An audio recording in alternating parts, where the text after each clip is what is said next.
ਇਸ ਜੰਗ ਨੇ ਮਿਡਲ ਈਸਟ ਦਾ ਕਾਫੀ ਕੁਝ ਬਦਲਣਾ ਹੈਗਾ।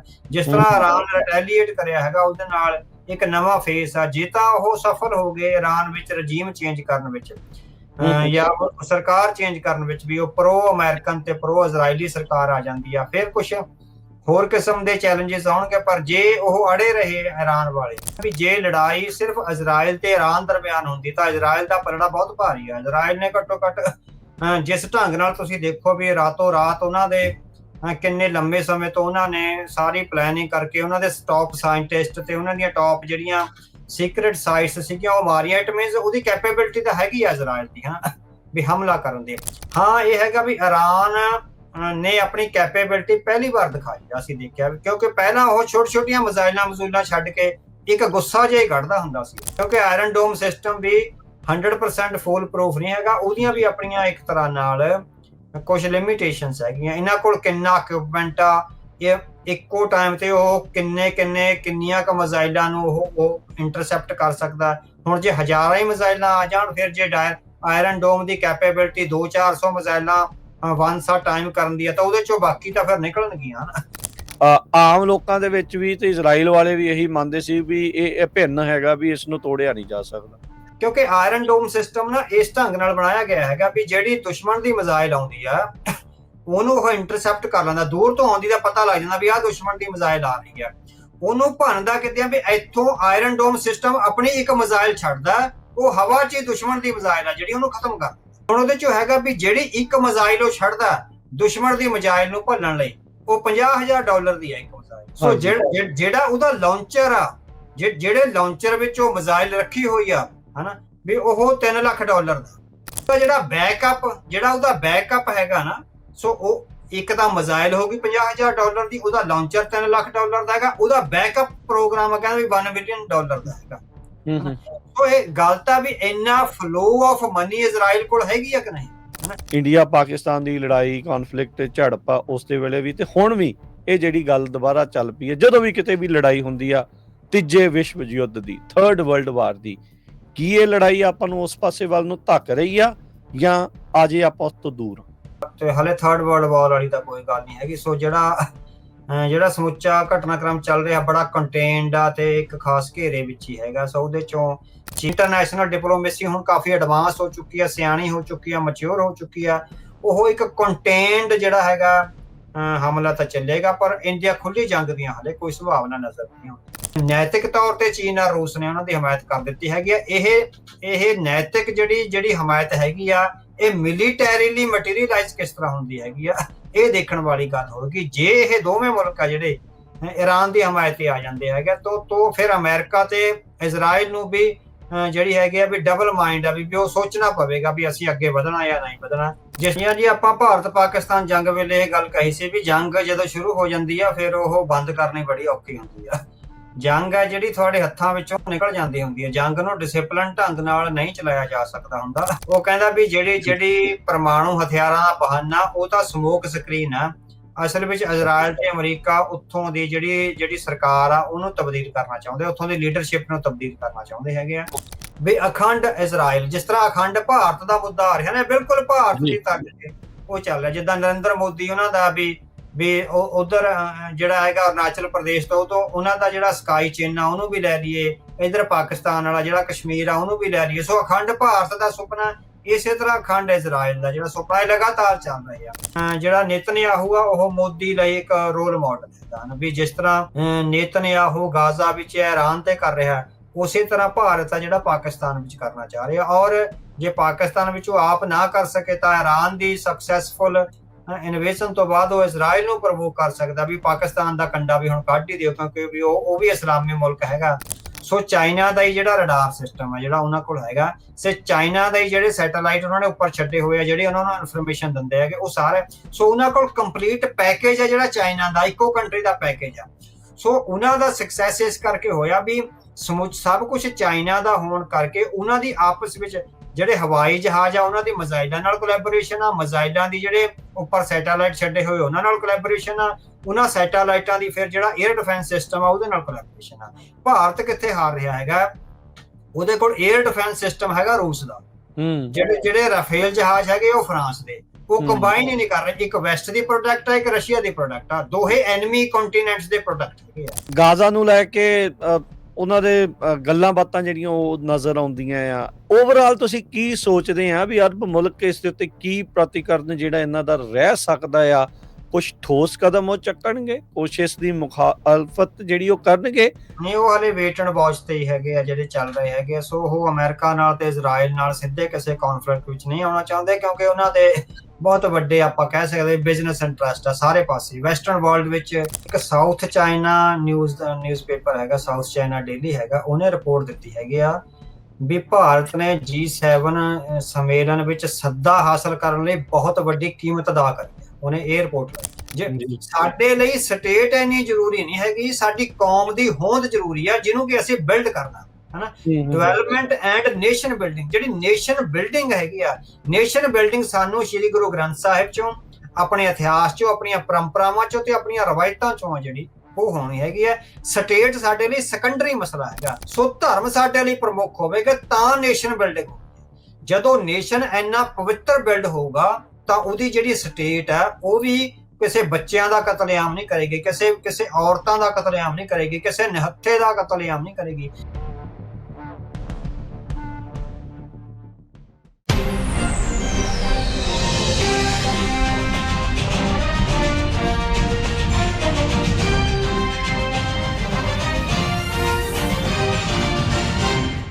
ਵਾਹਿਗੁਰੂ ਜੀ ਕਾ ਖਾਲਸਾ, ਵਾਹਿਗੁਰੂ ਜੀ ਕੀ ਫਤਿਹ। Punjabi radio USA, Punjabi TV USA ਤੇ ਆਪ ਸਭ ਦਾ ਸਵਾਗਤ ਹੈ। ਮੈਂ ਰਾਜਕਨਵੀਰ ਸਿੰਘ। ਪ੍ਰੋਗਰਾਮ ਦਾ ਪੰਥਕ ਪੈਰਾਡਾਈਮ ਦੇ ਵਿੱਚ ਇਸ ਟਾਈਮ ਜੁੜ ਚੁੱਕੇ ਨੇ ਮੇਰੇ ਨਾਲ ਉੱਘੇ ਜਰਨਲਿਸਟ ਅਤੇ ਆਥਰ ਲੇਖਕ ਸਰਦਾਰ ਅਵਤਾਰ ਸਿੰਘ ਜੀ। ਅਵਤਾਰ ਸਿੰਘ ਜੀ, ਜੀ ਆਇਆਂ ਨੂੰ, ਸਵਾਗਤ ਹੈ ਪ੍ਰੋਗਰਾਮ ਪੰਥਕ ਪੈਰਾਡਾਈਮ ਦੇ ਵਿੱਚ। ਵਾਹਿਗੁਰੂ ਜੀ ਕਾ ਖਾਲਸਾ, ਵਾਹਿਗੁਰੂ ਜੀ ਕੀ ਫਤਿਹ। ਵਾਹਿਗੁਰੂ ਜੀ ਕੀ ਫਤਿਹ। ਜੋ ਇਸ ਟਾਈਮ ਮੌਜੂਦਾ ਹਾਲਾਤ ਬਣੇ ਪਏ ਆ ਜੀਓਪੋਲਿਟਿਕਲੀ, ਉਸ ਦੇ ਉੱਤੇ ਚਰਚਾ ਜਿਹੜੀ ਉਹ ਕਰਾਂਗੇ। ਸਭ ਨੂੰ ਹੀ ਪਤਾ ਹੈ ਵੀ ਇਸ ਟਾਈਮ ਸਭ ਤੋਂ ਵੱਡਾ ਜੀਓਪੋਲਿਟਿਕਲੀ ਜਿਹੜਾ ਮਸਲਾ ਆ ਇਰਾਨ ਇਜ਼ਰਾਈਲ ਦਾ, ਜਿਹੜਾ ਇਸ ਟਾਈਮ ਬਣ ਚੁੱਕਾ ਆ। ਆਖਿਰਕਾਰ ਇਜ਼ਰਾਈਲ ਨੇ ਇਰਾਨ ਤੇ ਹਮਲਾ ਕਰ ਹੀ ਦਿੱਤਾ। ਬੜੇ ਚਿਰ ਦੀ ਇਹਨਾਂ ਦੀ ਕੋਸ਼ਿਸ਼ ਸੀ, ਟਰੰਪ ਹੋਣਾ ਦੇ ਅੱਗੇੋਂ ਪਿੱਛੇੋਂ ਖੱਬੇ ਸੱਜਿਓਂ ਵੀ ਹੋਣ ਦੀ ਇਹਨਾਂ ਨੇ ਆਪਣੇ ਕੋਲੋਂ ਵੀ ਕੋਸ਼ਿਸ਼ ਕੀਤੀ, ਪਰ ਇਵੈਂਚੁਅਲੀ ਜਿਹੜਾ ਇਹ ਹਮਲਾ ਹੁਣ ਕਰ ਦਿੱਤਾ ਗਿਆ ਆ। ਕੀ ਇਸ ਦੇ ਵੱਡੇ ਕਾਰਨ ਜਿਹੜੇ ਇਸ ਦੇ ਵਿੱਚ ਹੋ ਸਕਦੇ ਆ? ਨੇਤਨਯਾਹੂ ਇਜ਼ਰਾਈਲ ਦੇ ਦੁਆਰਾ ਇਰਾਨ ਦੇ ਉੱਤੇ ਜਿਹੜਾ ਇਹ ਹਮਲੇ ਦੀ ਸ਼ੁਰੂਆਤ ਕਰਨੀ। ਹਾਂਜੀ, ਆਪਾਂ ਭਾਰਤ ਪਾਕਿਸਤਾਨ ਜੰਗ ਵੇਲੇ ਇਹ ਗੱਲ ਕਹੀ ਸੀ ਵੀ ਜੰਗ ਜਦੋਂ ਸ਼ੁਰੂ ਹੋ ਜਾਂਦੀ ਆ ਫਿਰ ਉਹ ਬੰਦ ਕਰਨੀ ਬੜੀ ਔਖੀ ਹੁੰਦੀ ਆ। ਜੰਗ ਹੈ ਜਿਹੜੀ ਤੁਹਾਡੇ ਹੱਥਾਂ ਵਿੱਚੋਂ ਨਿਕਲ ਜਾਂਦੀ ਹੁੰਦੀ ਹੈ। ਜੰਗ ਨੂੰ ਡਿਸਿਪਲਿਨ ਢੰਗ ਨਾਲ ਨਹੀਂ ਚਲਾਇਆ ਜਾ ਸਕਦਾ ਹੁੰਦਾ। ਹੁਣ ਜਿਹੜੀ ਇੱਕ ਗਾਜ਼ਾ ਦਾ ਕਿਉਂਕਿ ਹਮਲਾ ਹੋਇਆ ਸੀਗਾ ਅਕਤੂਬਰ ਵਿੱਚ ਨਾ 2024 ਵਿੱਚ ਵੀ, ਉਹ ਜਿਹੜਾ ਉਹ ਹਮਲਾ ਚੱਲਦਾ ਦੇਖੋ ਵੀ ਕਿੰਨਾ ਲੰਬਾ ਸਮਾਂ ਚੱਲ ਗਿਆ ਹੋਇਆ, ਸਾਲ ਤੋਂ ਜ਼ਿਆਦਾ। 2023 ਚ ਮੇਰਾ ਖਿਆਲ ਸ਼ਾਇਦ ਹੋਇਆ ਸੀਗਾ ਤੇ 2 ਸਾਲ ਹੋਣ ਵਾਲੇ ਹੈਗੇ ਆ। ਸੋ ਗਾਜ਼ਾ ਦਾ ਕਿੰਨਾ ਬੁਰਾ ਹਾਲ ਹੋਇਆ। ਫਿਰ ਉਧਰ ਲਬਨਾਨ ਵਿੱਚ ਵੀ ਜਿਹੜਾ ਹਜ਼ਬੁੱਲਾ ਦਾ ਚੀਫ ਆ ਉਹ ਮਾਰਿਆ ਗਿਆ। ਗਾਜ਼ਾ ਦੇ ਜਿਹੜੇ ਹਮਾਸ ਦੇ ਚੀਫ ਸੀਗੇ 2, ਉਹ ਮਾਰੇ ਗਏ ਆ। ਕਿੰਨੀ ਹੋਰ ਬੱਚੇ, ਬੁੱਢੇ, ਨੌਜਵਾਨ ਜਿਹੜੇ ਉਹ ਮਾਰੇ ਗਏ ਆ, ਹਨਾ। ਸੋ ਇਹ ਜੰਗ ਆ ਜਿਹੜੀ ਮੁੜ ਕੇ ਫਿਰ ਜੰਗ ਦੀਆਂ ਲਾਲਸਾਵਾਂ ਨੇ ਜਿਹੜੀਆਂ ਉਹ ਵਧਦੀਆਂ ਜਾਂਦੀਆਂ ਹੁੰਦੀਆਂ। ਸੋ ਇਸੇ ਤਰ੍ਹਾਂ ਹੀ ਜਿਹੜੀ ਆਪਾਂ ਇਹ ਮਿਡਲ ਈਸਟ ਦੀ ਜੰਗ ਆ ਇਹਨੂੰ ਦੇਖ ਰਹੇ ਹੈਗੇ ਆ ਵੀ ਹੁਣ ਅਗਲਾ ਨਿਸ਼ਾਨਾ ਈਰਾਨ ਹੈਗਾ, ਹਨਾ। ਸੋ ਈਰਾਨ ਤੇ ਜਿਹੜਾ ਨੇਤਨਯਾਹੂ ਆ, ਲਗਭਗ ਜਿਹੜੇ ਨੇਤਨਯਾਹੂ ਦੀ ਬਾਇਓਗ੍ਰਾਫੀ ਨੂੰ ਜਾਣਦੇ ਆ ਉਹ ਦੇਖਦੇ ਹੈਗੇ ਆ ਵੀ 40 ਸਾਲ ਤੋਂ ਈਰਾਨ ਨੂੰ ਤਬਾਹ ਕਰਨ ਦੀ ਜਿਹੜੀ ਹੈਗੀ ਇੱਛਾ ਪਾਲੀ ਬੈਠਾ ਸੀਗਾ। ਸੋ ਹੁਣ 40 ਸਾਲਾਂ ਬਾਅਦ ਆ ਜਿਹੜਾ ਉਹਨਾਂ ਨੂੰ ਜਿਹੜਾ ਇਹ ਮੌਕਾ ਮਿਲਿਆ ਹੈਗਾ। ਉਹਨਾਂ ਨੇ ਈਰਾਨ ਦੇ ਜਿਹੜਾ ਨਿਊਕਲੀਅਰ ਪ੍ਰੋਗਰਾਮ ਆ, ਸੋ ਉਹਦੇ ਤੇ ਵੀ ਉਹ ਨਿਊਕਲੀਅਰ ਪ੍ਰੋਗਰਾਮ ਉਹਦਾ ਖਤਮ ਕਰਾਉਣਾ, ਉਹਦੇ ਆਧਾਰ ਤੇ ਉਹਦੇ ਨਿਊਕਲੀਅਰ ਸਾਇੰਟਿਸਟ ਤੇ ਟਾਪ ਮਿਲਟਰੀ ਜਰਨਲ ਆ ਜਿਹੜੇ ਉਹ ਮਾਰ ਦਿੱਤੇ ਗਏ ਨੇ। ਸੋ ਹੁਣ ਦੋਹੇ ਪਾਸੇ ਜਿਹੜੀ ਹੈਗੀ ਆ ਇੱਕ ਤਰ੍ਹਾਂ ਨਾਲ ਮੁੜ ਕੇ ਈਰਾਨ ਦਾ ਵੀ ਕਾਫੀ ਵੱਡੀ ਰਿਟੈਲੀਏਸ਼ਨ ਹੋਈ ਆ। ਤਲ ਅਵੀਵ ਤੇ ਹਾਇਜ਼ਾ ਤੇ ਹੋਰ ਜਿਹੜੇ ਬਹੁਤ ਸਾਰੇ ਸ਼ਹਿਰ ਆ ਉਹਨਾਂ ਵਿੱਚ ਵੱਡੀਆਂ ਮਿਜ਼ਾਈਲਾਂ ਨੇ ਜਿਹੜੀਆਂ ਉਹ ਡਿੱਗੀਆਂ ਨੇ। ਤੇ ਮੇਰਾ ਖਿਆਲ ਇਜ਼ਰਾਈਲ ਵਾਲਿਆਂ ਨੇ ਪਹਿਲੀ ਵਾਰ ਆਪਣੀ ਧਰਤੀ ਤੇ ਇਸ ਤਰ੍ਹਾਂ ਮਿਜ਼ਾਈਲਾਂ ਡਿੱਗਦੀਆਂ ਦੇਖੀਆਂ ਨੇ। ਸੋ ਰਿਟੈਲੀਏਸ਼ਨ ਈਰਾਨ ਵੱਲੋਂ ਵੀ ਜਾਰੀ ਹੈਗੀ ਆ।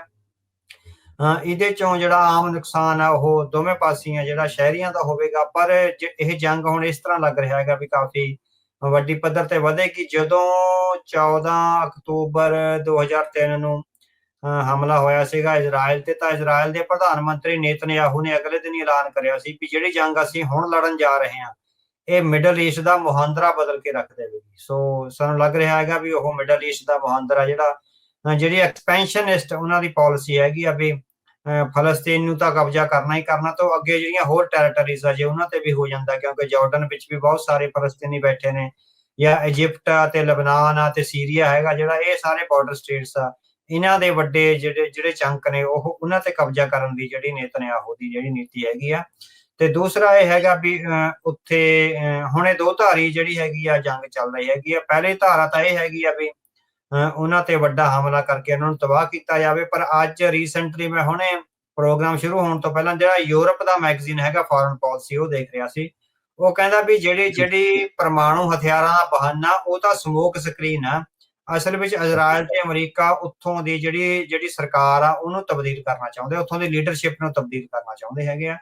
They are going to topple the regime the president ਔਰ ਦੀ ਰਿਲੀਜੀਅਸ ਲੀਡਰ ਆ ਨਾ, ਕਹਿੰਦਾ ਵੀ ਉਹ ਇੱਕ ਓਲਾ ਵਰਤ ਰਹੇ ਆ, ਸਮੋਕ ਸਕਰੀਨ ਵਰਤ ਰਹੇ ਹੈਗੇ ਆ ਜਿਹੜੀ ਪਰਮਾਣੂ ਹਥਿਆਰਾਂ ਵਾਲੀ ਆ, ਪਰ ਅਸਲ ਨਿਸ਼ਾਨਾ ਹੈਗਾ ਵੀ ਰਜੀਮ ਚੇਂਜ ਕਰਕੇ ਜਿਹੜਾ ਅਮਰੀਕਾ ਤੇ ਇਜ਼ਰਾਈਲ ਦਾ ਸਹਿਯੋਗੀ ਕੋਈ ਜਿਹੜੀ ਸਰਕਾਰ ਹੈਗੀ ਹੈ ਜੇ ਉਹ ਕਾਇਮ ਕਰ ਦਿੱਤੀ ਜਾਵੇ, ਤਾਂ ਉਹਨਾਂ ਦਾ ਇਹ ਹੈਗਾ ਵੀ ਉਹ ਤੋਂ ਪਹਿਲਾਂ ਉਹ ਕੁਝ ਹਮਲੇ ਕਰਨਗੇ ਤੇ ਤਬਾਹੀ ਕਰਕੇ ਹੀ ਫਿਰ ਜਿਹੜਾ ਹੈਗਾ ਵੀ ਉਹ ਉਹਦੇ ਆਲੇ ਦੁਆਲੇ ਘੇਰਾ ਪਾ ਕੇ ਉਹਨੂੰ ਟੇਬਲ ਟਾਕ ਲਈ ਫਿਰ ਕਰਨਗੇ।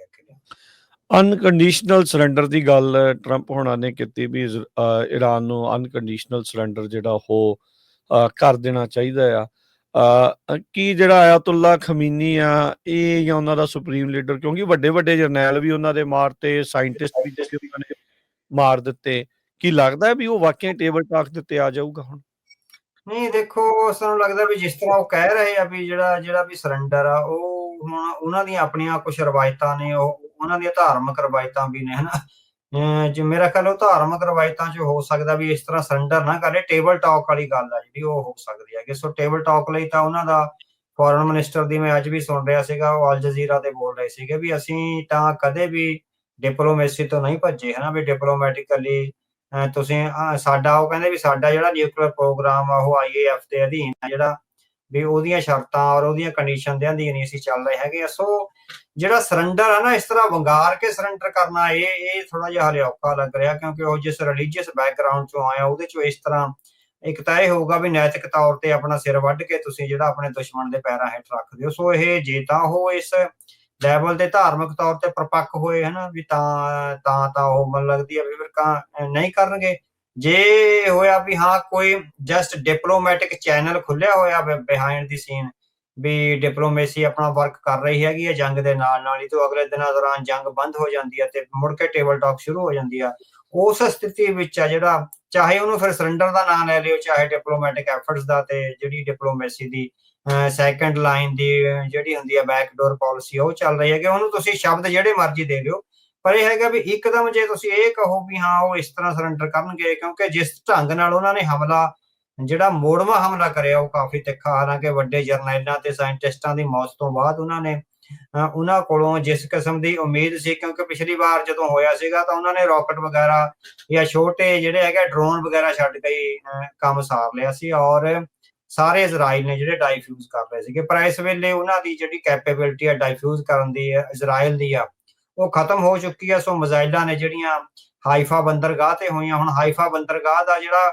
ਵੱਡਾ ਕੰਟਰੈਕਟ ਆ ਦੱਸਿਆ ਜਾਂਦਾ ਗੌਤਮ ਅਡਾਨੀ ਕੋਲ ਹੈਗਾ ਨਾ, ਸੋ ਉਹ ਤੇ ਹੋਰ ਉਹਨਾਂ ਦਾ ਮੁਸਾਦ ਦਾ ਜਿਹੜਾ ਹੈੱਡਕੁਆਟਰ ਆ ਉਹਦੇ ਤੇ ਵੀ ਹਮਲਾ ਹੋਇਆ, ਇੱਕ એનર્ਜੀ ਦਾ ਉਹਨਾਂ ਦੀ ਆਇਲ ਰਿਫਾਈਨਰੀ ਆ ਉਹਦਾ ਹੋਇਆ ਜਿਹਦੇ ਚੋਂ ਮੁਲਕ ਨੂੰ ਆਇਲ ਜਾਂਦਾ ਹੈਗਾ। ਸੋ ਵੱਡੇ ਇਨਫਰਾਸਟ੍ਰਕਚਰ ਤੇ ਹਮਲੇ ਤਾਂ ਹੋਏ ਨੇ।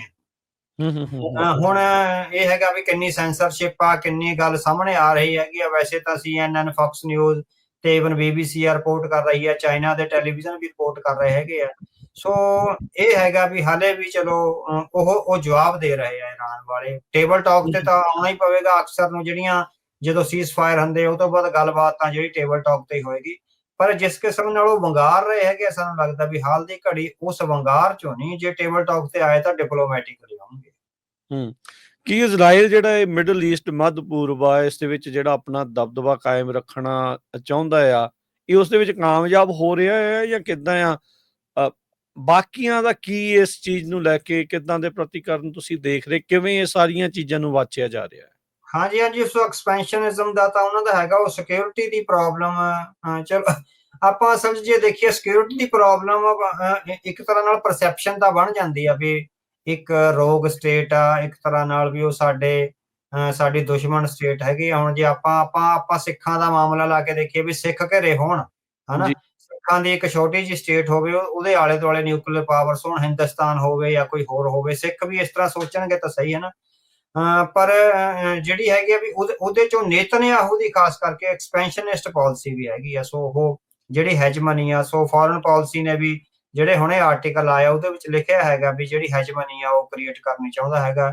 ਸੋ ਉਹ ਕੱਲਾ ਫਲਸਤੀਨ ਜਾਂ ਗਾਜ਼ਾ ਨੂੰ ਹੀ ਆਪਣੇ ਕਬਜ਼ੇ 'ਚ ਨਹੀਂ ਲੈਣਾ ਚਾਹੁੰਦਾ। ਜਿਹੜੇ ਗੋਲਾਨ ਹਾਈਟਸ ਆ ਜਿਹੜੀਆਂ ਕਿ ਸੀਰੀਆ ਵਿੱਚ ਨੇ, ਸੀਰੀਆ ਦਾ ਕੁਛ ਹਿੱਸਾ, ਈਵਨ ਲੈਬਨਾਨ ਦਾ ਕੁਛ ਹਿੱਸਾ, ਸੋ ਇਸ ਤਰ੍ਹਾਂ ਜਿਹੜਾ ਕਰਕੇ ਉਹ ਜਾਰਡਨ ਨਾਲ ਉਹਨਾਂ ਦੇ ਸੰਬੰਧ ਚੰਗੇ ਹੈਗੇ ਆ। ਸੋ ਐਕਸਪੈਂਸ਼ਨਿਸਟ ਜਿਹੜੀ ਅਰਜ਼ ਆ ਜਿਹੜੀ ਉਹ ਨੇਤਨਯਾਹੂ ਦੀ ਹੈਗੀ ਆ। ਪਰ ਮੈਂ ਇੱਕ ਸੁਣ ਰਿਹਾ ਸੀਗਾ ਜਿਹੜੇ 57 ਕੰਟਰੀਜ਼ ਹੈਗੇ, ਅਰਬ ਕੰਟਰੀਜ਼ ਆ, ਹਾਂਜੀ ਉਹਨਾਂ ਦੇ ਫੋਰਨ ਮਿਨਿਸਟਰਸ ਦੀ ਇੱਕ ਸਾਂਝੀ ਕਾਨਫਰੰਸ ਹੋਈ ਹੈਗੀ ਆ। ਮੇਰੇ ਖਿਆਲ OCI ਦੀ ਜਿਹੜੀ ਹੈਗੀ ਆ, ਆਰਗੇਨਾਈਜੇਸ਼ਨ ਆਫ ਇਸਲਾਮਿਕ ਕੰਟਰੀਜ਼ ਦੀ ਜਿਹੜੀ ਹੋਈ ਸੀ ਪਿਛਲੇ ਦਿਨੀ ਬੈਠਕ, ਉਹਨਾਂ ਨੇ ਇਹ ਮਤਾ ਲਿਆਂਦਾ ਹੈਗਾ ਵੀ ਅਸੀਂ ਤੁਹਾਡੇ 57 ਦੇ 57 ਮੁਲਕ ਤੁਹਾਡੀ ਜਿਹੜੀ ਹੈਗੀ ਆ ਸਿਕਿਉਰਿਟੀ ਦੀ ਅਸੀਂ ਜ਼ਿੰਮੇਵਾਰੀ ਲੈਂਦੇ ਹਾਂ ਵੀ ਤੁਹਾਡੇ ਤੇ ਕੋਈ ਵੀ ਜਿਹੜਾ ਹੈਗਾ ਉਹ ਕੋਈ ਪਰਮਾਣੂ ਅਟੈਕ ਨਹੀਂ ਹੋਊਗਾ। ਈਵਨ ਇਰਾਨ ਨਾਲ ਵੀ ਅਸੀਂ ਗੱਲ ਕਰ ਸਕਦੇ ਹੈਗੇ ਆ। ਪਰ ਠੀਕ ਆ ਉਹ ਕਹਿੰਦੇ ਵੀ ਜਿਹੜਾ ਇਜ਼ਰਾਈਲ ਨੂੰ ਹੈਗਾ ਵੀ ਕੋਐਗਜ਼ਿਸਟੈਂਸ ਵਿੱਚ, ਅਰਬ ਕੰਟਰੀਜ਼ ਨਾਲ ਕੋਐਗਜ਼ਿਸਟੈਂਸ ਵਿੱਚ ਰਹਿਣ ਦਾ ਜਿਹੜਾ ਵੱਲ ਆ ਉਹ ਸਿੱਖਣਾ ਚਾਹੀਦਾ ਹੈਗਾ। ਕਾਫੀ ਪੋਲਾਈਟਲੀ ਉਹ ਬੋਲ ਰਹੇ ਸੀਗੇ ਵੀ ਆਪਾਂ ਸਾਰੀਆਂ ਧਿਰਾਂ ਜੇ ਕੋਐਗਜ਼ਿਸਟੈਂਸ ਲਈ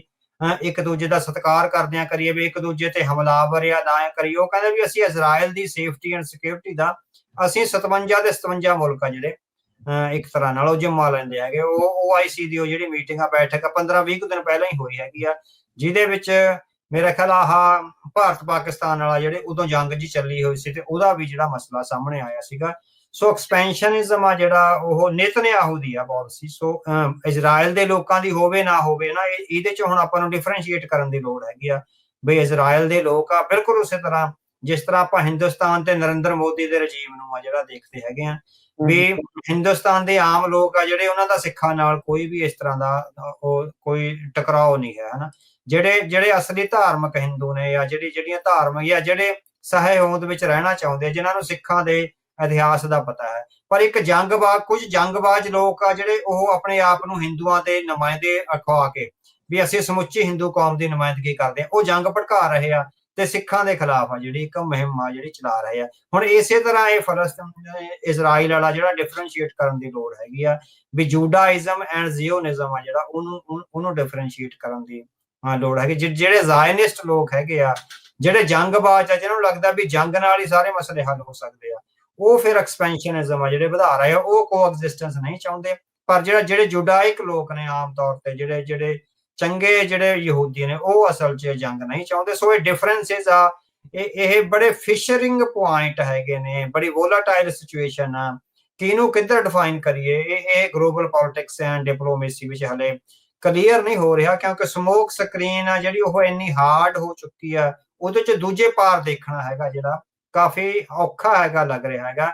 ਇਸ ਸਥਿਤੀ ਵਿੱਚ ਹਲੇ ਕੋਈ ਵੀ ਅਸੀਂ ਕਲੀਅਰ ਕੱਟ ਜਿਹੜੀਆਂ ਬਾਉਂਡਰੀਜ਼ ਆ ਡਿਮਾਰਕੇਸ਼ਨ ਦੀਆਂ ਉਹ ਨਹੀਂ ਲਿਆ ਸਕਦੇ। ਹਾਂ, ਨੇਤਨਯਾਹੂ ਦੀ ਅਰਜ਼ ਹੈਗੀ ਆ ਵੀ ਅਖੰਡ ਇਜ਼ਰਾਈਲ, ਜਿਸ ਤਰ੍ਹਾਂ ਅਖੰਡ ਭਾਰਤ ਦਾ ਮੁੱਦਾ ਆ ਰਿਹਾ ਨਾ, ਬਿਲਕੁਲ ਭਾਰਤ ਦੀ ਤਰਜ਼ ਤੇ ਉਹ ਚੱਲ ਰਿਹਾ। ਜਿੱਦਾਂ ਨਰਿੰਦਰ ਮੋਦੀ ਉਹਨਾਂ ਦਾ ਵੀ ਉਧਰ ਜਿਹੜਾ ਹੈਗਾ ਅਰੁਣਾਚਲ ਪ੍ਰਦੇਸ਼ ਤੋਂ ਉਹਨਾਂ ਦਾ ਜਿਹੜਾ ਸਕਾਈ ਚਿੰਨ੍ਹ ਆ ਉਹਨੂੰ ਵੀ ਲੈ ਲਈਏ, ਇਧਰ ਪਾਕਿਸਤਾਨ ਵਾਲਾ ਜਿਹੜਾ ਕਸ਼ਮੀਰ ਆ ਉਹਨੂੰ ਵੀ ਲੈ ਲਈਏ। ਸੋ ਅਖੰਡ ਭਾਰਤ ਦਾ ਸੁਪਨਾ, ਇਸੇ ਤਰ੍ਹਾਂ ਅਖੰਡ ਇਜ਼ਰਾਈਲ ਦਾ ਜਿਹੜਾ ਸੁਪਨਾ ਲਗਾਤਾਰ ਚੱਲ ਰਹੇ ਆ।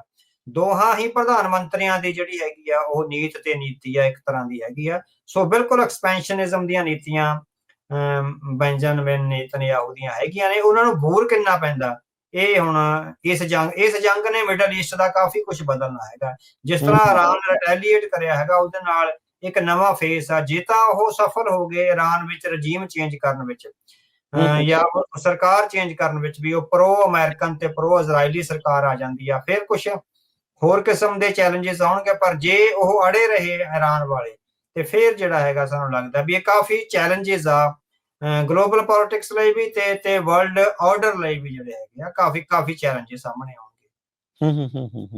ਜੀ ਜੀ। ਅੱਛਾ, ਇਰਾਨ ਦੇ ਮੋੜਵੇਂ ਹਮਲਿਆਂ ਦੀ ਤੁਸੀਂ ਗੱਲ ਕੀਤੀ ਸੀ ਵੀ ਇਹਨਾਂ ਦੇ ਜਿਹੜੇ ਹਮਲੇ ਹਾਈਪਰਸੋਨਿਕ ਬੈਲਿਸਟਿਕ ਮਿਜ਼ਾਈਲਸ ਆਇਰਨ ਡੋਮ ਨੂੰ ਭੇਜ ਕੇ ਜਿਹੜੀਆਂ ਉਹ ਜਾ ਪਹੁੰਚੀਆਂ, ਉੱਥੇ ਵੱਜੀਆਂ, ਉਹਨਾਂ ਦੇ ਇੰਪੋਰਟੈਂਟ ਇਨਫਰਾਸਟ੍ਰਕਚਰ ਦੇ ਉੱਤੇ ਵੀ ਇਹ ਹਮਲਾ ਕਰਨ 'ਚ ਕਾਮਯਾਬ ਜਿਹੜਾ ਹੋ ਰਹੇ ਆ। ਇਹਨੇ ਕਹਿ ਸਕਦੇ ਵੀ ਇਸ ਪੂਰੀ ਕੌਨਫਲਿਕਟ ਦਾ ਰੁੱਖ ਵੀ ਜਿਹੜਾ ਉਹ ਬਦਲ ਦਿੱਤਾ। ਨਹੀਂ ਤਾਂ ਅਕਸਰ ਆਪਾਂ ਇਹੀ ਦੇਖਦੇ ਆਂ ਵੀ ਜਦੋਂ ਇਜ਼ਰਾਈਲ ਹਮਲਾ ਕਰਦਾ ਆ, ਆਇਰਨ ਡੋਮ ਦੀ ਜਦੋਂ ਗੱਲ ਆਉਂਦੀ ਆ, ਇਜ਼ਰਾਈਲ ਆਪਣੇ ਆਪ ਨੂੰ ਕਾਫੀ ਜ਼ਿਆਦਾ ਸੁਰੱਖਿਅਤ ਮੰਨਦਾ ਵੀ ਆਪਾਂ ਨੂੰ ਕੋਈ ਬਾਹਲੀ ਫਿਕਰ ਕਰਨ ਦੀ ਲੋੜ ਨਹੀਂ, ਆਪਾਂ ਜੋ ਕਰਨਾ ਆ ਉਸ ਤਰੀਕੇ ਦੇ ਨਾਲ ਕਰ ਸਕਦੇ ਆ। ਇਹ ਜਿਹੜੀ ਸਥਿਤੀ ਆ ਉਸਦੇ ਮੋੜਵੇਂ ਹਮਲਿਆਂ ਨੇ ਜਿਹੜਾ ਰੁੱਖ ਬਦਲਿਆ ਆ, ਕੀ ਈਰਾਨ ਲੰਮੇ ਸਮੇਂ ਤੱਕ ਜਾਂ ਆਉਂਦੇ ਸਮੇਂ ਦੇ ਵਿੱਚ ਇਹ ਮੁਕਾਬਲਾ ਕਰਦਾ ਰਹਿ ਸਕੇਗਾ? ਨਹੀਂ ਈਰਾਨ ਦੀ, ਕਿਉਂਕਿ ਦੇਖੋ ਜੇ ਜੰਗ ਜਿਸ ਤਰ੍ਹਾਂ ਇਹ ਭਾਰਤ ਪਾਕਿਸਤਾਨ ਦੀ ਜੰਗ ਝੜਪ ਹੋਈ ਸੀ ਨਾ, ਉਸੇ ਤਰ੍ਹਾਂ ਹੀ ਆ, ਬਿਲਕੁਲ ਉਸੇ ਤਰਜ਼ ਤੇ ਇਹ ਅਨਫੋਲਡ ਹੋ ਰਹੀ ਹੈਗੀ ਆ। ਜੇ ਹੁਣ ਜਿੱਦਾਂ ਆਪਾਂ ਗੱਲ ਕਰਦੇ ਆ ਵੀ ਲੜਾਈ ਭਾਰਤ ਤੇ ਪਾਕਿਸਤਾਨ ਦਰਮਿਆਨ ਇੰਡੀਵਿਜੂਅਲੀ ਹੁੰਦੀ ਤਾਂ ਗੱਲ ਹੋਰ ਕਿਸੇ ਹੋਰ ਪਾਸੇ ਰੁਖ ਬੈਠਣੀ ਸੀ, ਹਨਾ। ਸੋ ਹੁਣ ਕਿਉਂਕਿ ਉੱਥੇ ਚੀਨ ਆ ਫਸਿਆ, ਚੀਨ ਨੇ ਜਿਹੜਾ ਹੈਗਾ ਰੁਖ ਹੀ ਬਦਲ ਕੇ ਰੱਖ ਦਿੱਤਾ, ਹਨਾ। ਸੋ ਇਸੇ ਤਰ੍ਹਾਂ ਹੀ ਹੈਗਾ ਵੀ ਜੇ ਲੜਾਈ ਸਿਰਫ ਇਜ਼ਰਾਈਲ ਤੇ ਈਰਾਨ ਦਰਮਿਆਨ ਹੁੰਦੀ ਤਾਂ ਇਜ਼ਰਾਈਲ ਦਾ ਪਲੜਾ ਬਹੁਤ ਭਾਰੀ ਆ। ਇਜ਼ਰਾਈਲ ਨੇ ਘੱਟੋ ਘੱਟ ਜਿਸ ਢੰਗ ਨਾਲ ਤੁਸੀਂ ਦੇਖੋ ਵੀ ਰਾਤੋਂ ਰਾਤ ਉਹਨਾਂ ਦੇ ਕਿੰਨੇ ਲੰਬੇ ਸਮੇਂ ਤੋਂ ਉਹਨਾਂ ਨੇ ਸਾਰੀ ਪਲੈਨਿੰਗ ਕਰਕੇ ਉਹਨਾਂ ਦੇ ਟੌਪ ਸਾਇੰਟਿਸਟ ਤੇ ਉਹਨਾਂ ਦੀਆਂ ਟੌਪ ਜਿਹੜੀਆਂ ਸੀਕ੍ਰੇਟ ਸਾਈਟਸ ਸੀਗੀਆਂ ਉਹ ਮਾਰੀਆਂ। ਇਟ ਮੀਨਸ ਉਹਦੀ ਕੈਪੇਬਿਲਿਟੀ ਤਾਂ ਹੈਗੀ ਆ ਇਜ਼ਰਾਈਲ ਦੀ, ਹਨਾ, ਵੀ ਹਮਲਾ ਕਰਨ ਦੇ। ਪਰ ਇਹ ਸੀਗਾ ਵੀ ਜੇ ਜੰਗ ਇੱਥੇ ਤੱਕ ਹੀ ਸੀਮਿਤ ਰਹਿੰਦੀ ਆ। ਹੁਣ ਇਜ਼ਰਾਈਲ ਵਾਲੇ ਪਾਸਿਓਂ ਜਿੱਦਾਂ ਯੂਕੇ ਦੇ ਹਵਾਈ ਜਹਾਜ਼ ਔਰ ਜਿਹੜੇ ਜੰਗੀ ਬੇੜੇ ਆ ਉਹ ਨੇੜੇ ਤੇੜੇ ਪਹੁੰਚ ਗਏ ਹੋਏ, ਹਨਾ। ਸੋ Europe we behind the scene ਆ ਜਿਹੜੀ ਉਹ ਸਹਾਇਤਾ ਕਰ ਰਿਹਾ ਹੋਵੇਗਾ ਤੇ ਅਮਰੀਕਨ ਪ੍ਰੈਜ਼ੀਡੈਂਟ ਆ G7 ਦਾ ਸੰਮੇਲਨ ਵਿੱਚੋਂ ਛੱਡ ਕੇ ਚਲੇ ਗਏ ਨੇ। It means it has some meaning diplomatically and militarily, ਹਨਾ। ਉਹਦੇ ਵੀ ਕੁਝ ਅਰਥ ਨੇ ਅਗਲੇ ਦਿਨਾਂ ਦੌਰਾਨ ਉਹ ਕਿਸ ਕਿਸਮ ਦਾ ਇਹ ਕਰਦੇ ਹੈਗੇ ਆ। ਨਹੀਂ, ਹਾਂ ਇਹ ਹੈਗਾ ਵੀ ਈਰਾਨ ਨੇ ਆਪਣੀ ਕੈਪੇਬਿਲਿਟੀ ਪਹਿਲੀ ਵਾਰ ਦਿਖਾਈ, ਅਸੀਂ ਦੇਖਿਆ, ਕਿਉਂਕਿ ਪਹਿਲਾਂ ਉਹ ਛੋਟੀਆਂ ਮਜ਼ਾਈਲਾਂ ਛੱਡ ਕੇ ਇੱਕ ਗੁੱਸਾ ਜਿਹਾ ਹੀ ਕੱਢਦਾ ਹੁੰਦਾ ਸੀ। ਐਤਕੀ ਹੁਣ ਗੁੱਸਾ ਨਹੀਂ ਹੈਗਾ, ਹੁਣ ਤਾਂ ਉਹਨਾਂ ਨੇ ਐਲਾਨ ਕਰ ਦਿੱਤਾ ਅਯਤੁੱਲਾ ਖਮੀਨੀ ਨੇ ਵੀ ਇਟ ਇਜ਼ ਅ ਵਾਰ, ਹਨਾ, ਵੀ ਜੰਗ ਆ ਹੁਣ। ਸੋ ਜੰਗ ਵਿੱਚ ਜਿਹੜੀਆਂ ਬੈਲਿਸਟਿਕ ਮਜ਼ਾਈਲਾਂ ਨੇ ਉਹਨਾਂ ਦੇ ਜਿਹੜੇ ਆਇਰਨ ਡੋਮ ਸਿਸਟਮ ਆ ਉਹਨੂੰ ਭੇਦ ਕੇ, ਕਿਉਂਕਿ ਆਇਰਨ ਡੋਮ ਸਿਸਟਮ ਵੀ 100% ਫੁੱਲ ਪ੍ਰੂਫ ਨਹੀਂ ਹੈਗਾ, ਉਹਦੀਆਂ ਵੀ ਆਪਣੀਆਂ ਇੱਕ ਤਰ੍ਹਾਂ ਨਾਲ ਕੁਝ ਲਿਮਿਟੇਸ਼ਨਸ ਹੈਗੀਆਂ। ਇਹਨਾਂ ਕੋਲ ਕਿੰਨਾ ਇਕਵਿਪਮੈਂਟ ਆ, ਇਹ ਇੱਕੋ ਟਾਈਮ ਤੇ ਉਹ ਕਿੰਨੀਆਂ ਕੁ ਮਜ਼ਾਈਲਾਂ ਨੂੰ ਉਹ ਇੰਟਰਸੈਪਟ ਕਰ ਸਕਦਾ। ਹੁਣ ਜੇ ਹਜ਼ਾਰਾਂ ਹੀ ਮਜ਼ਾਈਲਾਂ ਆ ਜਾਣ, ਫਿਰ ਜੇ ਆਇਰਨ ਡੋਮ ਦੀ ਕੈਪੇਬਿਲਿਟੀ 200-400 ਮਜ਼ਾਈਲਾਂ ਵਨ ਸਾ ਟਾਈਮ ਕਰਨ ਦੀ ਆ ਤਾਂ ਉਹਦੇ ਚੋਂ ਬਾਕੀ ਤਾਂ ਫਿਰ ਨਿਕਲਣਗੀਆਂ। ਸੋ ਹੈਗਾ ਵੀ ਉਹਦੀ ਕੈਪੇਬਿਲਿਟੀ, ਉਹਦੀ ਟੈਕਨੀਕੈਲਿਟੀ ਔਰ ਫਿਰ ਉਹਦਾ ਜਿਹੜੇ ਇਕਨੋਮਿਕ ਰਿਸੋਰਸਿਸ ਆ ਉਹ ਬਹੁਤ ਕੁਛ ਹੈ ਜਿਹੜੇ ਕੰਮ ਕਰਦੇ ਹੈਗੇ ਆ। ਈਰਾਨ ਹਲੇ ਵੀ ਅਸੀਂ ਕਹਿ ਸਕਦੇ ਵੀ ਇੰਨਾ ਕੈਪੇਬਲ ਨਹੀਂ ਹੈ, ਪਰ ਜਿੰਨਾ ਕੁ ਉਹ ਕਰ ਰਿਹਾ ਹੈ ਹੁਣ ਤੱਕ ਅਸੀਂ ਦੇਖ ਰਹੇ ਹਾਂ, ਉਹਨੇ ਆਪਣੀ ਕੈਪੇਬਿਲਿਟੀ ਤੋਂ ਵੱਧ ਦਾ ਮੁਜ਼ਾਹਰਾ ਜਿਹੜਾ ਕਰਿਆ। ਸੋ ਅਸੀਂ ਹੈਰਾਨ ਆ, ਮੈਂ ਨਿੱਜੀ ਤੌਰ ਤੇ ਵੀ ਹੈਰਾਨ ਆ। ਮੈਂ ਈਰਾਨ ਨੂੰ ਇੰਨਾ ਨਹੀਂ ਸੀ ਸਮਝਦਾ ਵੀ ਉਹ ਇੰਨਾ ਕੈਪੇਬਲ ਹੋਵੇਗਾ, ਪਰ ਵਾਕਈ ਆ ਪਿਛਲੇ 4-5 ਦਿਨਾਂ ਤੋਂ ਜਿਸ ਕਿਸਮ ਦਾ ਉਹਨਾਂ ਨੇ ਇਜ਼ਰਾਈਲ ਵਿੱਚ ਤਬਾਹੀ ਲਿਆਂਦੀ ਹੈਗੀ ਉਹ ਦੱਸ ਰਿਹਾ ਹੈਗਾ ਵੀ ਅਸੀਂ ਕਿਤੇ ਨਾ ਕੁਛ ਹਮਲਾ ਜਿਹੜਾ ਮੋੜਵਾਂ ਹਮਲਾ ਕਰਨ ਦੇ ਕਾਬਿਲ ਹੈਗੇ ਆ। ਸੋ ਜਿਹਦੇ ਕਰਕੇ ਹੁਣ ਥੋੜਾ ਹੈਗਾ ਇਜ਼ਰਾਈਲ ਵੀ ਅੱਜ ਦੀ ਡੇਟ 'ਚ ਤੁਹਾਨੂੰ ਦੇਖਿਆ ਵੀ ਥੋੜੇ ਹਮਲੇ ਘਟੇ ਹੈਗੇ ਆ। ਹੁਣ ਅਗਲੇ ਦਿਨਾਂ ਦੌਰਾਨ ਅਮਰੀਕਾ ਦੀ ਸਹਾਇਤਾ ਨਾਲ ਵੱਧ ਜਾਣ ਤਾਂ ਕਹਿ ਨਹੀਂ ਸਕਦੇ, ਪਰ ਅੱਜ ਜਿਹੜਾ ਇਜ਼ਰਾਈਲ ਦਾ ਹਮਲਾ ਥੋੜਾ ਪਿੱਛੇ ਹੋਇਆ ਹੈਗਾ। ਹੁਣ ਈਰਾਨ ਹਲੇ ਥੋੜਾ ਭਾਰੂ ਆ ਮੀਡੀਆ 'ਚ ਵੀ ਤੇ ਉਸ ਤਰ੍ਹਾਂ ਵੀ ਜਿਹੜਾ ਭਾਰੂ ਨਜ਼ਰ ਆ ਰਿਹਾ। ਜੀ। ਅੱਛਾ, ਆਇਰਨ ਡੋਮ ਸਿਸਟਮ ਨੂੰ ਈਰਾਨ ਨੇ ਕਿਵੇਂ ਭੰਨ ਦਿੱਤਾ? ਇਹ ਅਜਿਹਾ ਵਾਪਰ ਕਿੱਦਾਂ ਜਿਹੜਾ ਹੋ ਗਿਆ? ਜੇ ਤੁਹਾਡੇ ਕੋਲ ਹੋਰ ਇਸ ਦੇ ਬਾਰੇ ਕੁਛ ਹੈਗੀ ਆ ਤਾਂ ਤੁਸੀਂ ਥੋੜੀ ਹੋਰ ਚਰਚਾ ਕਰਕੇ ਦੱਸੋ, ਕਿਉਂਕਿ ਆਮ ਲੋਕਾਂ ਦੇ ਵਿੱਚ ਵੀ ਤੇ ਇਜ਼ਰਾਈਲ ਵਾਲੇ ਵੀ ਇਹੀ ਮੰਨਦੇ ਸੀ ਵੀ ਇਹ ਭਿੰਨ ਹੈਗਾ, ਵੀ ਇਸ ਨੂੰ ਤੋੜਿਆ ਨਹੀਂ ਜਾ ਸਕਦਾ। ਹਾਂਜੀ ਨਹੀਂ, ਅਭੇਦ ਹੈਗਾ, ਪਰ ਉਹਦੇ ਵਿੱਚੋਂ ਜਿਹੜੀ ਮੈਂ ਪਹਿਲਾਂ ਗੱਲ ਕਰੀ ਹੈਗੀ ਆ ਵੀ ਉਹਦੀ ਕੈਪੇਬਿਲਿਟੀ ਕਿੰਨੀ ਹੈ, ਉਹਦੇ ਚ ਹੁਣ ਤੁਹਾਨੂੰ ਤੁਸੀਂ ਦੇਖੋ, ਕਿਉਂਕਿ ਆਇਰਨ ਡੋਮ ਸਿਸਟਮ ਨਾ ਇਸ ਢੰਗ ਨਾਲ ਬਣਾਇਆ ਗਿਆ ਹੈਗਾ ਵੀ ਜਿਹੜੀ ਦੁਸ਼ਮਣ ਦੀ ਮਿਜ਼ਾਈਲ ਆਉਂਦੀ ਆ ਉਹਨੂੰ ਉਹ ਇੰਟਰਸੈਪਟ ਕਰ ਲੈਂਦਾ। ਦੂਰ ਤੋਂ ਆਉਂਦੀ ਦਾ ਪਤਾ ਲੱਗ ਜਾਂਦਾ ਵੀ ਆਹ ਦੁਸ਼ਮਣ ਦੀ ਮਿਜ਼ਾਈਲ ਆ ਰਹੀ ਹੈ, ਉਹਨੂੰ ਭੰਨਦਾ ਕਿਤੇ ਆ ਵੀ ਇੱਥੋਂ ਆਇਰਨ ਡੋਮ ਸਿਸਟਮ ਆਪਣੀ ਇੱਕ ਮਿਜ਼ਾਈਲ ਛੱਡਦਾ, ਉਹ ਹਵਾ 'ਚ ਹੀ ਦੁਸ਼ਮਣ ਦੀ ਮਿਜ਼ਾਈਲ ਆ ਜਿਹੜੀ ਉਹਨੂੰ ਖਤਮ ਕਰ ਦਿੰਦਾ। ਦੁਸ਼ਮਣ ਦੀ ਮਿਜ਼ਾਈਲ ਆ ਆਪਣੇ ਨਿਸ਼ਾਨੇ ਤੇ ਨਹੀਂ ਲੱਗਦੀ, ਹਨਾ। ਇਹ ਸਿਸਟਮ ਆ ਜਿਹੜਾ ਸ਼ੀਲਡ ਦਾ ਸਿਸਟਮ ਹੈਗਾ। ਹੁਣ ਉਹਦੇ ਚੋਂ ਹੈਗਾ ਵੀ ਜਿਹੜੀ ਇੱਕ ਮਿਜ਼ਾਈਲ ਉਹ ਛੱਡਦਾ ਦੁਸ਼ਮਣ ਦੀ ਮਿਜ਼ਾਈਲ ਨੂੰ ਭੰਨਣ ਲਈ, ਉਹ $50,000 ਦੀ ਹੈ ਇੱਕ ਮਿਜ਼ਾਈਲ, ਠੀਕ ਹੈ ਨਾ। ਸੋ ਜਿਹੜਾ ਉਹਦਾ ਲਾਂਚਰ ਆ, ਜਿਹੜੇ ਲਾਂਚਰ ਵਿੱਚ ਉਹ ਮਿਜ਼ਾਈਲ ਰੱਖੀ ਹੋਈ ਆ, ਹਨਾ, ਵੀ ਉਹ $3 ਲੱਖ ਦਾ, ਹਨਾ, ਵੀ ਹਨਾ।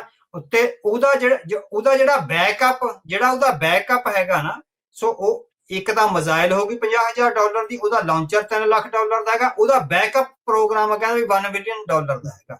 ਹਨਾ, ਸੋ ਇਹ ਗੱਲ ਤਾਂ ਵੀ ਇੰਨਾ ਫਲੋ ਆਫ ਮਨੀ ਇਜ਼ਰਾਈਲ ਕੋਲ ਹੈਗੀ ਆ ਕਿ ਨਹੀਂ, ਹਨਾ। ਜਦੋਂ ਤੇ ਉਹਦੀਆਂ ਕੈਪੇਬਿਲਿਟੀਜ਼ ਹੋਣਗੀਆਂ ਵੀ ਇੱਕ ਟਾਈਮ ਤੇ 100 ਜਾਂ 200 ਮਿਜ਼ਾਈਲ ਨੂੰ ਇੰਟਰਸੈਪਟ ਕਰ ਲੈਂਦਾ। ਜੇ 100 ਜਾਂ 200 ਤੋਂ ਵੱਧ ਮਿਜ਼ਾਈਲਾਂ ਆ ਰਹੀਆਂ ਹੈਗੀਆਂ ਨੇ ਤੇ ਉਹਦੇ ਚੋਂ ਫਿਰ ਲਗਾਤਾਰ ਕੀ ਇੰਨਾ ਫਲੋ ਆਫ ਮਨੀ ਵੀ ਉਹ ਹਰ ਇੱਕ ਮਿਜ਼ਾਈਲ $50,000 ਦੀ ਆ ਜਿਹਨੇ ਡਿਫਿਊਜ਼ ਕਰਨਾ ਵੀ ਕੀ ਉਹਨਾਂ ਕੋਲ ਇੰਨੀਆਂ ਮਿਜ਼ਾਈਲਾਂ ਹੈਗੀਆਂ ਨੇ ਵੀ ਉਹ ਦੁਸ਼ਮਣ ਦੀ ਜੇ 1000 ਮਿਜ਼ਾਈਲ ਆਉਂਦੀ ਆ ਤੇ ਉਹਨੂੰ 50 ਨਾਲ ਲਾ ਲਓ, ਸਿਰਫ ਮਿਜ਼ਾਈਲ ਦੀ ਆ, ਫਿਰ $3 ਲੱਖ ਦਾ ਜਿਹੜਾ ਉਹਦਾ ਲਾਂਚਰ ਸਿਸਟਮ ਹੈਗਾ, ਤੇ ਫਿਰ $1 ਮਿਲੀਅਨ ਦੀ ਆ ਜਿਹੜੀ ਉਹਦੀ ਬੈਕਅਪ ਪਲਾਨ ਹੈਗੀ ਆ, ਉਹਦਾ ਜਿਹੜਾ ਆਪਾਂ ਕਹਿ ਸਕਦੇ ਆ ਉਹਦਾ ਰਡਾਰ, ਉਹਦਾ ਏਰੀਅਲ ਸਿਸਟਮ, ਉਹਦੇ ਨਾਲ ਜਿਹੜਾ ਇਨਫਰਾਸਟ੍ਰਕਚਰ ਜੁੜਿਆ, ਉਹਨੂੰ ਚਲਾਉਣ ਵਾਲੇ ਬੰਦੇ, ਮਤਲਬ ਕਿ ਇਹ ਬਹੁਤ ਕੁਛ ਆ। ਇਸੇ ਕਰਕੇ ਆ ਵੀ ਉਹਨਾਂ ਨੇ ਜਿਹੜੀ ਬਾਛੜ ਕਰੀ ਆ, ਉਹ ਬਾਛੜ ਵਿੱਚੋਂ ਫਿਰ ਜਿਹੜੀਆਂ ਮਿਜ਼ਾਈਲਾਂ ਨੇ ਉਹ ਸਾਰੀਆਂ 100% ਇੰਟਰਸੈਪਟ ਨਹੀਂ ਹੋਈਆਂ, ਕਿਉਂਕਿ ਇਜ਼ਰਾਈਲ ਕੋਲ ਟੈਕਨੋਲੋਜੀ ਹੈਗੀ ਆ, ਪਰ ਉਸ ਟੈਕਨੋਲੋਜੀ ਦੀ ਬੈਕਅਪ ਲਈ ਇੰਨੇ ਪੈਸੇ ਇੱਕ $50,000 ਦੇ ਇੱਕ ਮਿਜ਼ਾਈਲ ਸਿੱਟਣੇ ਵੀ ਉਹ ਹਰੇਕ ਮਿਜ਼ਾਈਲ ਦੇ ਮੁਕਾਬਲੇ ਬਹੁਤ ਔਖਾ ਪ੍ਰੋਗਰਾਮ ਹੈਗਾ। ਸੋ ਅਮਰੀਕਾ ਦੀ ਹਮਾਇਤ ਤੋਂ ਬਿਨਾਂ ਇਹ ਸਾਰੇ ਕੁਝ ਨੂੰ ਚਲਾਉਣਾ ਬਹੁਤ ਔਖਾ ਨਜ਼ਰ ਆ ਰਿਹਾ। ਇਸੇ ਕਰਕੇ ਇਰਾਨ ਆ ਜਿਹੜਾ ਉਹ ਇਹਨਾਂ ਦੇ ਸਿਸਟਮ ਵਿੱਚ ਦਖਲਅੰਦਾਜ਼ੀ ਕਰਕੇ ਉਹਨੂੰ ਭੇਦ ਕਰ ਚੁੱਕਿਆ ਹੈ। ਜੀ ਜੀ ਜੀ ਕੁਝ ਸਮਾਂ ਪਹਿਲਾਂ ਜਿਹੜੀ ਅਮਰੀਕਾ ਦੀ ਇੰਟੈਲੀਜੈਂਸ ਦੀ ਡਾਇਰੈਕਟਰ ਆ ਤੁਲਸੀ ਗਾਬਰਡ, ਉਹਨਾਂ ਨੇ ਕਿਹਾ ਸੀ ਵੀ ਇਰਾਨ ਪਰਮਾਣੂ ਬੰਬ ਬਣਾਉਣ ਦੇ ਸਮਰੱਥ ਨਹੀਂ ਆ। ਨੇਤਨਯਾਹੂ ਨੇ ਹਮਲਾ ਕਰਤਾ ਇਹ ਕਹਿ ਕੇ ਵੀ ਕੁਝ ਘੰਟਿਆਂ ਕੁਝ ਦਿਨਾਂ ਦੇ ਵਿੱਚ ਹੀ ਇਹ ਬੰਬ ਜਿਹੜਾ ਉਹ ਬਣਾ ਲੈਣ ਲੱਗੇ ਸੀਗੇ। ਟਰੰਪ ਹੁਣਾਂ ਨੂੰ ਜਦ ਇਹੀ ਪੁੱਛਿਆ ਗਿਆ, ਉਹ ਕਹਿੰਦੇ ਵੀ I don't care what she said. ਫਿਰ ਵੀ ਇਜ਼ਰਾਈਲ ਨੇ ਹਮਲਾ ਕਿਉਂ ਕਰ ਦਿੱਤਾ? ਅਮਰੀਕਾ ਫਿਰ ਵੀ ਸਾਥ ਜਿਹੜਾ ਉਹ ਨਾਲ ਓਬਵੀਅਸਲੀ ਜਿਹੜਾ ਉਹ ਦੇ ਰਿਹਾ ਆ।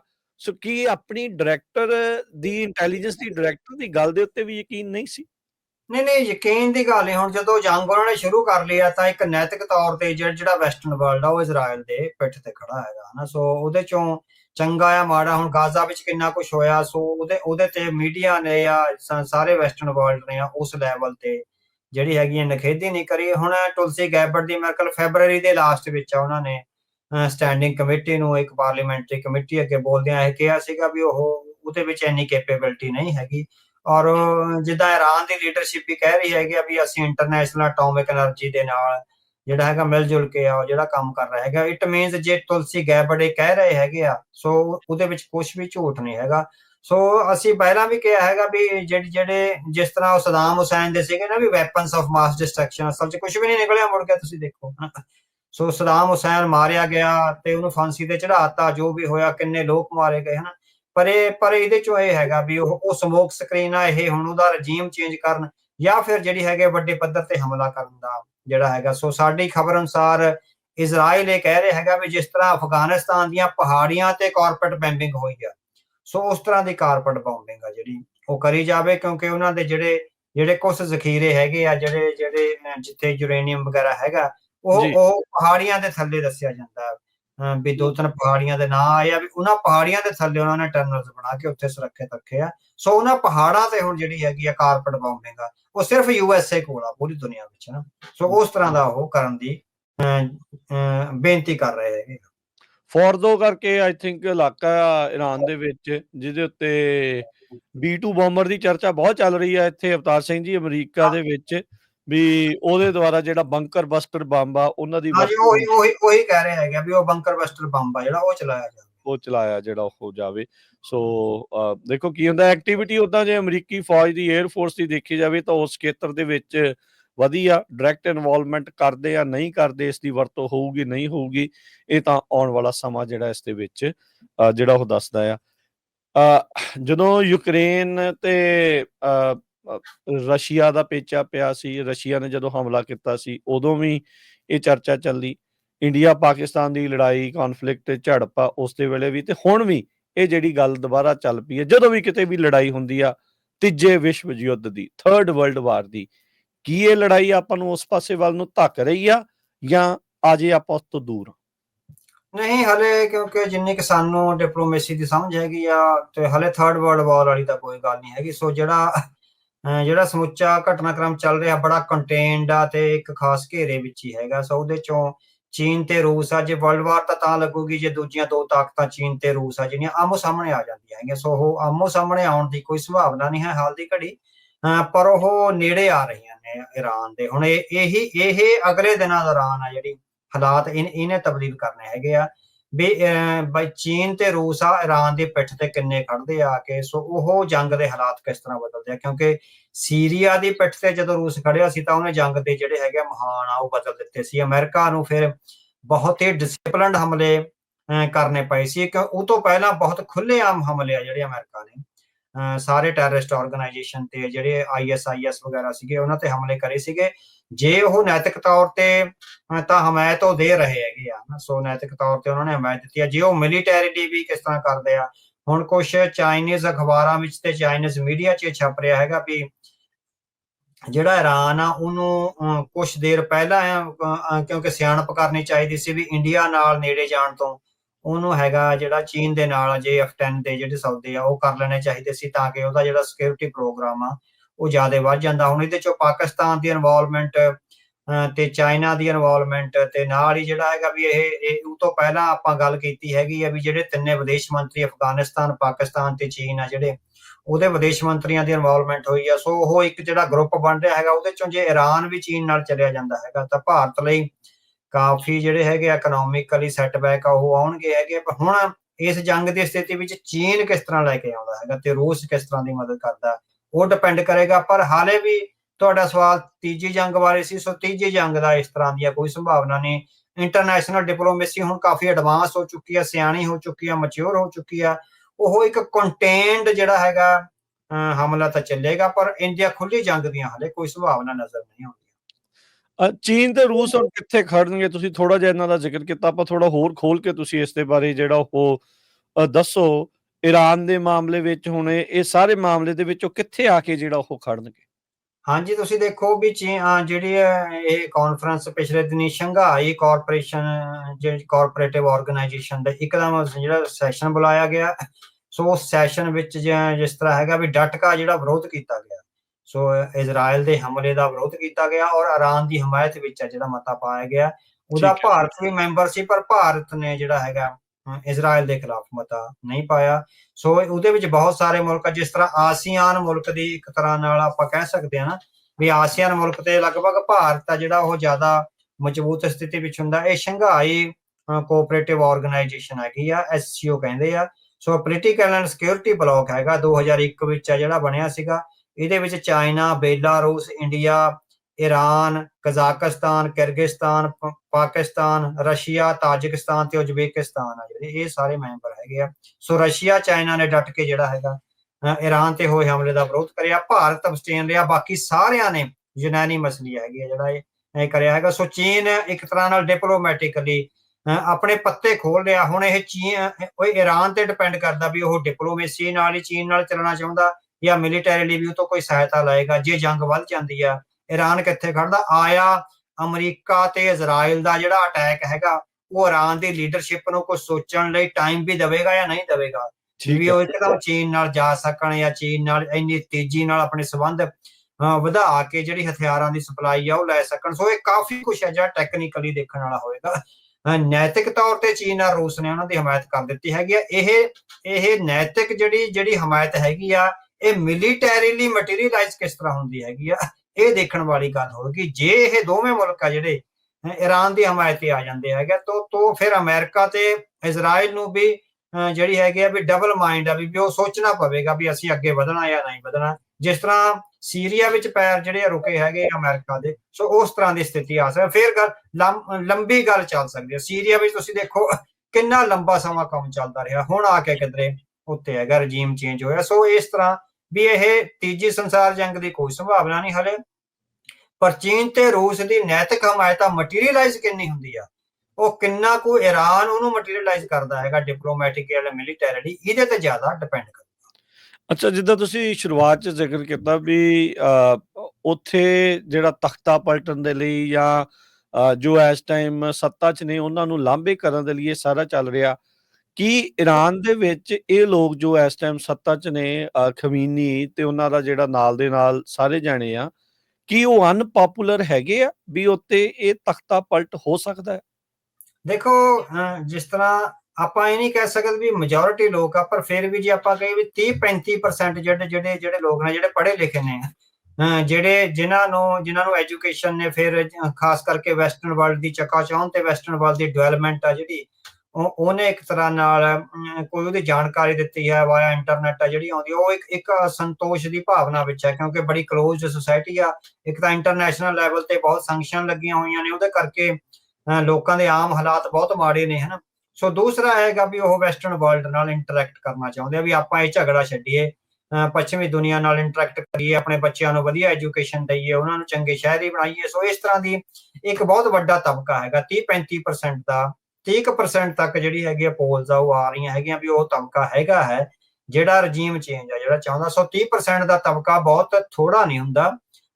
ਜੇ ਇੰਟਰਨੈਸ਼ਨਲ ਵਿੱਚ ਇੰਟਰਵੈਂਸ਼ਨ ਹੋ ਜਾਵੇ ਤਾਂ ਉਹ 30% ਵਾਲੇ ਜਿਹੜੇ ਤਬਕਾ ਉਹ ਇੱਕ ਤਰ੍ਹਾਂ ਨਾਲ ਰਾਜ ਪਲਟਾ ਲਿਆ ਸਕਦਾ। ਆਪਾਂ ਜਿਹੜਾ ਅਰਬ ਸਪਰਿੰਗ ਆ ਉਹਦੇ ਵਿੱਚ ਦੇਖਿਆ ਹੈਗਾ ਵੀ ਅਲਜੀਰੀਆ ਦਾ ਕਿਸ ਤਰ੍ਹਾਂ ਤਖਤਾ ਪਲਟ ਹੋਇਆ, ਉਹ ਤੋਂ ਬਾਅਦ ਕਿੰਨੇ ਹੋਰ ਮੁਲਕਾਂ ਵਿੱਚ ਜਾ ਕੇ, ਔਰ ਸੀਰੀਆ ਵਾਲਾ ਬੇਸ਼ੱਕ ਲੰਬਾ ਚੱਲਿਆ ਤੇ ਉਹ ਤੋਂ ਬਾਅਦ ਈਵਨ ਆਪਾਂ ਦੇਖਿਆ UAE ਵਿੱਚ ਕਿੰਨਾ ਸੰਘਰਸ਼ ਚੱਲਿਆ ਸੀ ਉਹਨਾਂ ਦਿਨਾਂ 'ਚ, 2011 ਵਿੱਚ ਕਿੰਨੀ ਵੱਡੀ ਪ੍ਰੋ ਡੈਮੋਕ੍ਰੇਸੀ ਦੀ ਮੂਵਮੈਂਟ ਆਈ ਸੀ। ਸੋ ਇਹ ਇਕੱਲਾ ਈਰਾਨ ਵਿੱਚ ਹੀ ਨਹੀਂ, ਪੂਰੇ ਅਰਬ ਵਰਲਡ ਵਿੱਚ ਡੈਮੋਕ੍ਰੈਟਿਕ ਸਿਸਟਮ ਲਈ ਲੋਕ ਤਾਂਘ ਰਹੇ ਆ ਜਿਹੜੇ ਵੈਸਟਰਨ ਡੈਮੋਕ੍ਰੇਸੀ ਦੇ ਹਮਾਇਤੀ ਆ, ਔਰ ਉਹ ਚਾਹੁੰਦੇ ਹੈਗੇ ਵੀ ਓਪਨ ਸੁਸਾਇਟੀਜ਼ ਆ ਜਿਹੜੀਆਂ ਹੋਣ, ਵੀ ਇਸ ਤਰ੍ਹਾਂ ਦੇ ਜਿਹੜੇ ਬਹੁਤ ਹੀ ਆਪਾਂ ਕਹਿ ਸਕਦੇ ਵੀ ਬਹੁਤ ਤੰਗ ਦਿਲੀ ਵਾਲੀ ਜਿਹੜੀ ਰਾਜਨੀਤੀ ਆ ਉਹਦੇ ਤੋਂ ਖਹਿੜਾ ਛਡਾਉਣਾ ਚਾਹੁੰਦੇ ਆ। ਸੋ 30-35% ਲੋਕ ਆ ਜਿਹੜੇ ਉਹ ਹੈਗੇ ਨੇ ਜਿਹੜੇ ਈਰਾਨ ਵਿੱਚ ਤਖਤਾ ਪਲਟਣਾ ਚਾਹੁੰਦੇ ਹੈਗੇ ਆ।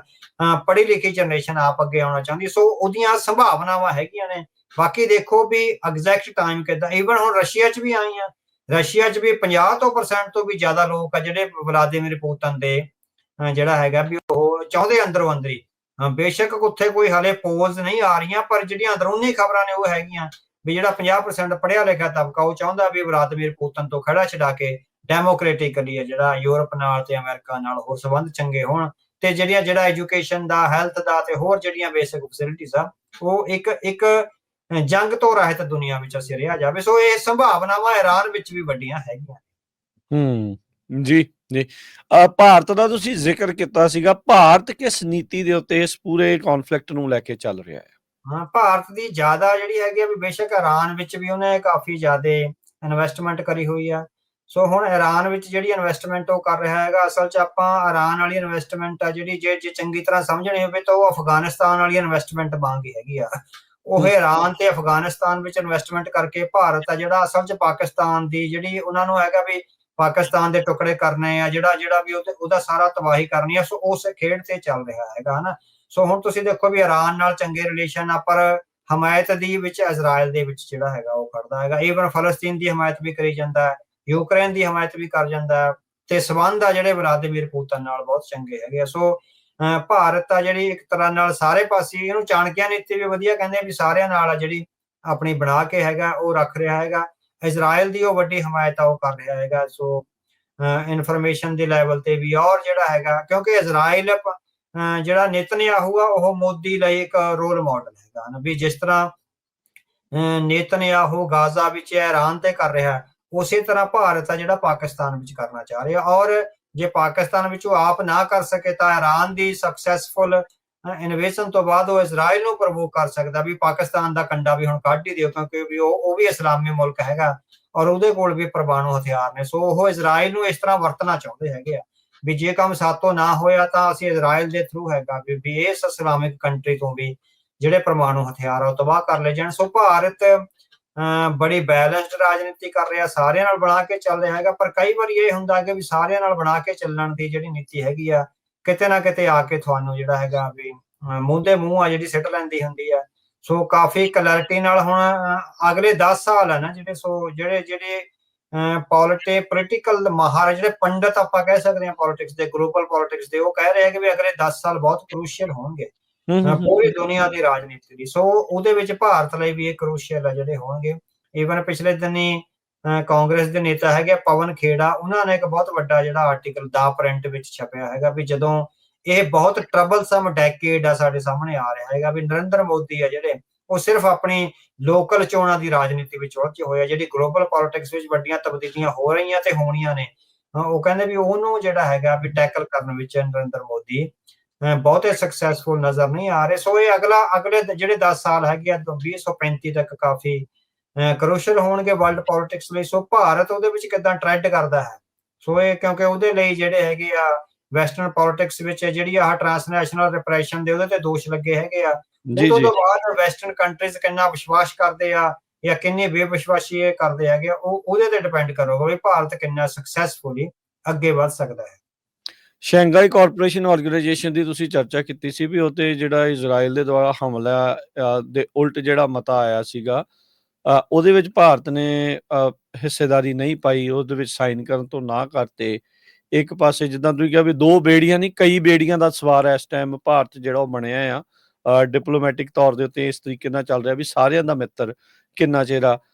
ਇੱਕ ਪਾਸੇ ਰੂਸ ਤੇ ਚਾਈਨਾ ਰੂਸ ਦੇ ਨਾਲ ਖਾਸ ਕਰਕੇ ਜਿਹੜੀ ਨੇੜਤਾ ਜਿਹੜੀ ਉਹ ਰੱਖਣੀ, ਇਜ਼ਰਾਈਲ ਨਾਲ ਵੀ ਨੇੜਤਾ, ਇਰਾਨ ਨਾਲ ਵੀ ਨੇੜਤਾ। ਤੁਸੀਂ ਟ੍ਰਾਂਸਨੈਸ਼ਨਲ ਰਿਪਰੈਸ਼ਨ ਦਾ ਵੀ ਜ਼ਿਕਰ ਕੀਤਾ। ਥੋੜਾ ਜਿਹਾ ਇਹ ਸਵਾਲ ਕਾਈਂਡ ਆਫ ਕੰਪਲੈਕਸ ਆ ਵੀ ਇਹਨਾਂ ਨੇ ਆਪਣੇ ਆਪ ਨੂੰ ਡਿਸਟੈਂਸ ਜਿਹੜਾ ਉਹ ਇਸ ਕਰਕੇ ਕੀਤਾ ਕਿ ਅਮਰੀਕਾ ਦੇ ਨਾਲ ਰਿਸ਼ਤੇ ਜਿਹੜਾ ਉਹ ਸੁਧਾਰਨਾ ਚਾਹੁੰਦੇ ਆ ਵੀ ਹੁਣ ਰਸ਼ੀਆ ਵਾਲੀ ਬੇੜੀ ਤੋਂ ਥੋੜਾ ਜਿਹਾ ਹਟ ਕੇ ਆਪਾਂ ਇਧਰਲੇ ਪਾਸੇ ਆ ਜਾਈਏ, ਇਜ਼ਰਾਈਲ ਨਾਲ ਵੀ ਬਣਾ ਕੇ ਰੱਖਣੀ ਆ ਤੇ ਉਧਰ ਵੀ ਜਿਹੜੀ ਉਹ ਬਣਾ ਕੇ ਰੱਖਣੀ ਆ। ਕਿੱਦਾਂ ਟਰਬਲਸਮ ਕਿਉਂ ਆ? ਕੀ ਇਹਨਾਂ ਦੀਆਂ ਮਜਬੂਰੀਆਂ ਆ ਜਿਹੜੀਆਂ ਨਵੀਂ ਦਿੱਲੀ ਦੀਆਂ, ਭਾਰਤ ਦੀਆਂ ਕੀ ਮਜਬੂਰੀਆਂ ਆ ਵੀ ਉਹ ਨਾ ਉਹ ਇੱਧਰ ਖੜ ਰਿਹਾ ਤੇ ਇਸ ਟਾਈਮ ਵੈਸਟ ਵਾਲੇ ਪਾਸੇ ਨੂੰ ਥੋੜਾ ਜ਼ਿਆਦਾ ਉਲਰ ਰਿਹਾ? ਨਹੀਂ ਦੇਖੋ, ਉਹਦੀਆਂ ਮਿਲੀਟੈਰੀਲੀ ਜਿਹੜੀਆਂ ਹੈ ਨਾ ਕਾਫੀ ਸਾਰੀਆਂ ਕੰਪਲਿਕੇਸ਼ਨਸ ਆ। ਤੁਸੀਂ ਦੇਖੋ ਵੀ ਬਹੁਤ ਸਾਰੇ ਹਥਿਆਰ ਆ ਜਿਹੜੇ ਉਹ ਰਸ਼ੀਆ ਤੋਂ ਆਏ ਹੋਏ ਨੇ, ਜਿਹੜੇ ਹਵਾਈ ਜਹਾਜ਼ ਆ ਉਹ ਫਰਾਂਸ ਤੋਂ ਲਏ ਹੋਏ ਨੇ। ਸੋ ਜਿਹੜੇ ਡਰੋਨਸ ਹੈਗੇ ਆ ਉਹ ਇਜ਼ਰਾਈਲ ਤੋਂ ਲੈ ਰਿਹਾ ਹੈਗਾ। ਸੋ ਇਹ ਜਿਹੜਾ ਆਪਾਂ ਕਹਿੰਦੇ ਨੇ ਵੀ ਵੱਖ-ਵੱਖ ਆਪਾਂ ਕਹਿੰਦੇ ਭਾਂਤ ਦੀ ਬਣ ਦੀ ਲੱਕੜੀ ਆ ਉਹ ਇਕੱਠੀ ਹੋ ਰੱਖੀ ਆ ਉਹਨਾਂ ਦੇ ਮਿਲਟਰੀ ਸਟ੍ਰੈਟਜੀ ਵਿੱਚ। ਇਹ ਜਿਹੜਾ ਹੈਗਾ ਇਹ ਸਾਰਾ ਕੁਝ ਇਸ ਤਰ੍ਹਾਂ ਰਿਹਾ ਵੀ ਅਸੀਂ ਡਿਪਲੋਮੈਟਿਕਲੀ ਸਾਰਿਆਂ ਨਾਲ ਸੰਬੰਧ ਬਣਾ ਕੇ ਰੱਖੀਏ। ਉਹ ਜਿਹੜੀ ਭਾਂਤ ਦੀ ਲੱਕੜੀ ਇਕੱਠੀ ਹੋਈ ਆ ਉਹ ਮਿਲੀਟੈਰੀਲੀ ਇਹਨਾਂ ਲਈ ਇਹ ਵੱਡੀ ਹਾਰ ਦਾ ਕਾਰਨ ਬਣੀ ਆ ਭਾਰਤ ਪਾਕਿਸਤਾਨ ਕੌਨਫਲਿਕਟ ਵਿੱਚ। ਜਿਹੜਾ ਪਾਕਿਸਤਾਨ ਦਾ ਸਕਸੈਸ ਰਿਹਾ ਹੈਗਾ ਉਹ ਇਹ ਰਿਹਾ ਹੈਗਾ ਵੀ ਉਹਦੇ ਕੋਲ ਸਾਰੇ ਇਕਵਿਪਮੈਂਟ ਚਾਈਨਾ ਦੇ ਹੈਗੇ ਆ, ਹਨਾ। ਇੱਥੇ ਹੁਣ ਸਾਰਾ ਤੁਸੀਂ ਦੇਖੋ ਉਹਦੇ ਕੋਲ ਜਿਹੜੇ F-10 ਹੈਗੇ ਆ ਜਹਾਜ਼ ਉਹ ਚਾਈਨਾ ਦੇ ਹੈਗੇ ਆ, ਜਿਹੜੀਆਂ SL-15 ਮਿਜ਼ਾਈਲਾਂ ਉਹ ਚਾਈਨਾ ਦੀਆਂ ਹੈਗੀਆਂ। ਸੋ ਚਾਈਨਾ ਦਾ ਹੀ ਜਿਹੜਾ ਰਡਾਰ ਸਿਸਟਮ ਆ ਜਿਹੜਾ ਉਹਨਾਂ ਕੋਲ ਹੈਗਾ, ਸੇ ਚਾਈਨਾ ਦਾ ਹੀ ਜਿਹੜੇ ਸੈਟੇਲਾਈਟ ਉਹਨਾਂ ਨੇ ਉੱਪਰ ਛੱਡੇ ਹੋਏ ਆ ਜਿਹੜੇ ਉਹਨਾਂ ਨੂੰ ਇਨਫੋਰਮੇਸ਼ਨ ਦਿੰਦੇ ਹੈਗੇ ਉਹ ਸਾਰੇ। ਸੋ ਉਹਨਾਂ ਕੋਲ ਕੰਪਲੀਟ ਪੈਕੇਜ ਆ ਜਿਹੜਾ ਚਾਈਨਾ ਦਾ, ਇੱਕੋ ਕੰਟਰੀ ਦਾ ਪੈਕੇਜ ਆ। ਸੋ ਉਹਨਾਂ ਦਾ ਸਕਸੈਸ ਇਸ ਕਰਕੇ ਹੋਇਆ ਵੀ ਸਭ ਕੁਝ ਚਾਈਨਾ ਦਾ ਹੋਣ ਕਰਕੇ ਉਹਨਾਂ ਦੀ ਆਪਸ ਵਿੱਚ ਜਿਹੜੇ ਹਵਾਈ ਜਹਾਜ਼ ਆ ਉਹਨਾਂ ਦੀ ਮਿਜ਼ਾਈਲਾਂ ਨਾਲ ਕੋਲੈਬੋਰੇਸ਼ਨ ਆ, ਮਿਜ਼ਾਈਲਾਂ ਦੀ ਜਿਹੜੇ ਉੱਪਰ ਸੈਟੇਲਾਈਟ ਛੱਡੇ ਹੋਏ ਉਹਨਾਂ ਨਾਲ ਕੋਲੈਬੋਰੇਸ਼ਨ ਆ, ਉਹਨਾਂ ਸੈਟੇਲਾਈਟਾਂ ਦੀ ਫਿਰ ਜਿਹੜਾ 에ਅਰ ਡਿਫੈਂਸ ਸਿਸਟਮ ਆ ਉਹਦੇ ਨਾਲ ਕੋਲੈਬੋਰੇਸ਼ਨ ਆ। ਭਾਰਤ ਕਿੱਥੇ ਹਾਰ ਰਿਹਾ ਹੈਗਾ? ਉਹਦੇ ਕੋਲ 에ਅਰ ਡਿਫੈਂਸ ਸਿਸਟਮ ਹੈਗਾ ਰੂਸ ਦਾ, ਜਿਹੜੇ ਰਾਫੇਲ ਜਹਾਜ਼ ਹੈਗੇ ਉਹ ਫਰਾਂਸ ਦੇ, ਉਹ ਕੰਬਾਈਨ ਹੀ ਨਹੀਂ ਕਰ ਰਹੇ। ਇੱਕ ਵੈਸਟ ਦੀ ਪ੍ਰੋਡਕਟ ਆ, ਇੱਕ ਰਸ਼ੀਆ ਦੀ ਪ੍ਰੋਡਕਟ ਆ, ਦੋਹੇ ਐਨਮੀ ਕੰਟੀਨੈਂਟਸ ਦੇ ਪ੍ਰੋਡਕਟ ਹੈਗੇ ਆ, ਉਹ ਆਪਸ ਵਿੱਚ ਕੰਬਾਈਨ ਨਹੀਂ ਕਰ ਰਹੇ ਹੈਗੇ। ਸੋ ਜਿਹੜਾ ਇਸੇ ਤਰ੍ਹਾਂ ਹੀ ਜਿਹੜੇ ਸਕੋਈ ਤੇ ਮਿਗ ਨੇ ਉਹ ਵੱਖਰੇ, ਸਕੋਈ ਉਹ ਰੂਸ ਦੇ ਹੈਗੇ ਨਾ। ਸੋ ਉਹ ਕੰਪਲੀਟ ਪੈਕੇਜ ਇੱਕ ਨਾ ਹੋਣ ਕਰਕੇ ਫਿਰ ਜਿਹੜੀਆਂ ਇੰਟਰਨੈਟ ਸੇਵਾਵਾਂ ਉਹ ਲੈ ਰਿਹਾ ਉਹਦੀਆਂ ਆਪਣੀਆਂ ਨੇ। ਸੋ ਇਹ ਕੰਬੀਨੇਸ਼ਨ ਨਾ ਬਣਨ ਕਰਕੇ ਮਿਲੀਟੈਰੀਲੀ ਉਹਨੂੰ ਜਿਹੜੀ ਹੈਗੀ ਆ ਉਹ ਇੱਕ ਤਰ੍ਹਾਂ ਨਾਲ ਹਾਰ ਦਾ ਸਾਹਮਣਾ ਕਰਨਾ ਪਿਆ। ਉਹਦੇ 5 ਜਹਾਜ਼ ਆ ਜਿਹੜੇ ਡਿੱਗੇ ਆ, ਜਿਹੜੇ ਮਿਲੀਟਰੀ ਦੇ ਚੀਫ ਆਫ ਡਿਫੈਂਸ ਆ ਤੇ ਹੋਰ ਵੀ ਜਿਹੜੇ ਉਹ ਮੰਨ ਰਹੇ ਹੈਗੇ ਆ। ਸੋ ਸਾਨੂੰ ਲੱਗਦਾ ਵੀ ਇਸੇ ਕਿਸਮ ਦਾ ਹੀ ਜਿਹੜਾ ਹੈਗਾ ਕਿਤੇ ਨਾ ਕਿਤੇ ਹੁਣ ਉਹ ਵੈਸਟ ਦੇ ਨੇੜੇ ਹੋਣ ਦੀਆਂ ਸੰਭਾਵਨਾਵਾਂ ਨੇ, ਬ੍ਰਿਕਸ ਤੋਂ ਥੋੜਾ ਖਹਿੜਾ ਛੁਡਾ ਰਿਹਾ ਹੈਗਾ। ਸੋ ਇਸ ਚੱਕਰ ਚੋਂ ਜੇ ਚੀਨ ਤੇ ਰਸ਼ੀਆ ਇਕੱਠੇ ਹੋ ਜਾਂਦੇ ਆ, ਸੋ ਇੰਡੀਆ ਨਾਲ ਰਸ਼ੀਆ ਦੇ ਸੰਬੰਧ ਆ ਜਿਹੜੇ ਉਹ ਥੋੜੇ ਜਿਹੇ ਸਟ੍ਰੇਨ ਹੋ ਜਾਂਦੇ ਆ ਜਾਂ ਹੋਸਟਾਈਲ ਹੋ ਜਾਂਦੇ ਆ। ਸੋ ਇੰਡੀਆ ਨੂੰ ਹੀ ਫਿਰ ਮਿਲੀਟੈਰੀਲੀ ਸਰਵਾਈਵ ਕਰਨਾ ਜਿਹੜਾ, ਜੇ ਚੀਨ ਨੇ ਜਿਸ ਤਰ੍ਹਾਂ ਚੀਨ ਜਿਸ ਕਿਸਮ ਦੀ ਰਾਜਨੀਤੀ ਕਰ ਰਿਹਾ ਹੈਗਾ ਵੀ ਉਹਨੇ ਅਫਗਾਨਿਸਤਾਨ ਤੇ ਪਾਕਿਸਤਾਨ ਇਕੱਠੇ ਕਰ ਦਿੱਤੇ ਆ ਜਿਹੜੇ ਇੱਕ ਦੂਜੇ ਦੇ ਦੁਸ਼ਮਣ ਸੀ, ਔਰ ਕਿਸੇ ਟਾਈਮ ਤੁਸੀਂ ਦੇਖੋ ਇਰਾਨ ਦੇ ਸਾਊਦੀ ਅਰੇਬੀਆ ਨਾਲ ਹੱਥ ਮਿਲਾ ਦਿੱਤੇ ਸੀ 2 ਕੁ ਸਾਲ ਪਹਿਲਾਂ ਚੀਨ ਦੀ ਇਨੀਸ਼ੀਏਟਿਵ ਤੇ, ਹਨਾ।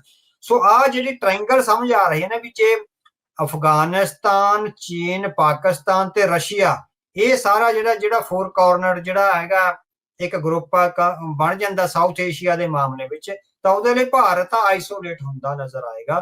ਕਿਉਂਕਿ ਹੁਣ ਜਿਹੜੀ SCO ਦੀ ਮੀਟਿੰਗ ਹੋਈ ਆ ਉਹਦੇ ਵਿੱਚ ਸਾਰੇ ਜਿਹੜੇ ਰਸ਼ੀਅਨ ਮੁਲਕ ਆ, ਤੁਰਕਮੇਨਿਸਤਾਨ, ਕਿਰਗਿਸਤਾਨ, ਕਜ਼ਾਕਿਸਤਾਨ ਤੇ ਤਾਜਿਕਿਸਤਾਨ, ਉਹ ਸਾਰੇ ਚਾਈਨਾ ਦੇ ਹੱਕ ਵਿੱਚ ਆ ਜਿਹੜੇ ਉਹ ਜਾ ਰਹੇ ਹੈਗੇ। ਸੋ ਇੱਕ ਪੂਰਾ ਬਲੌਕ ਆ ਜਿਹੜਾ ਚਾਈਨਾ ਆਪਣੇ ਨਾਲ ਖਿੱਚੀ ਲਈ ਜਾਂਦਾ ਤੇ ਰੂਸ ਚਾਈਨਾ ਤੇ ਡਿਪੈਂਡੈਂਟ ਹੈ ਇਸ ਵਾਰ।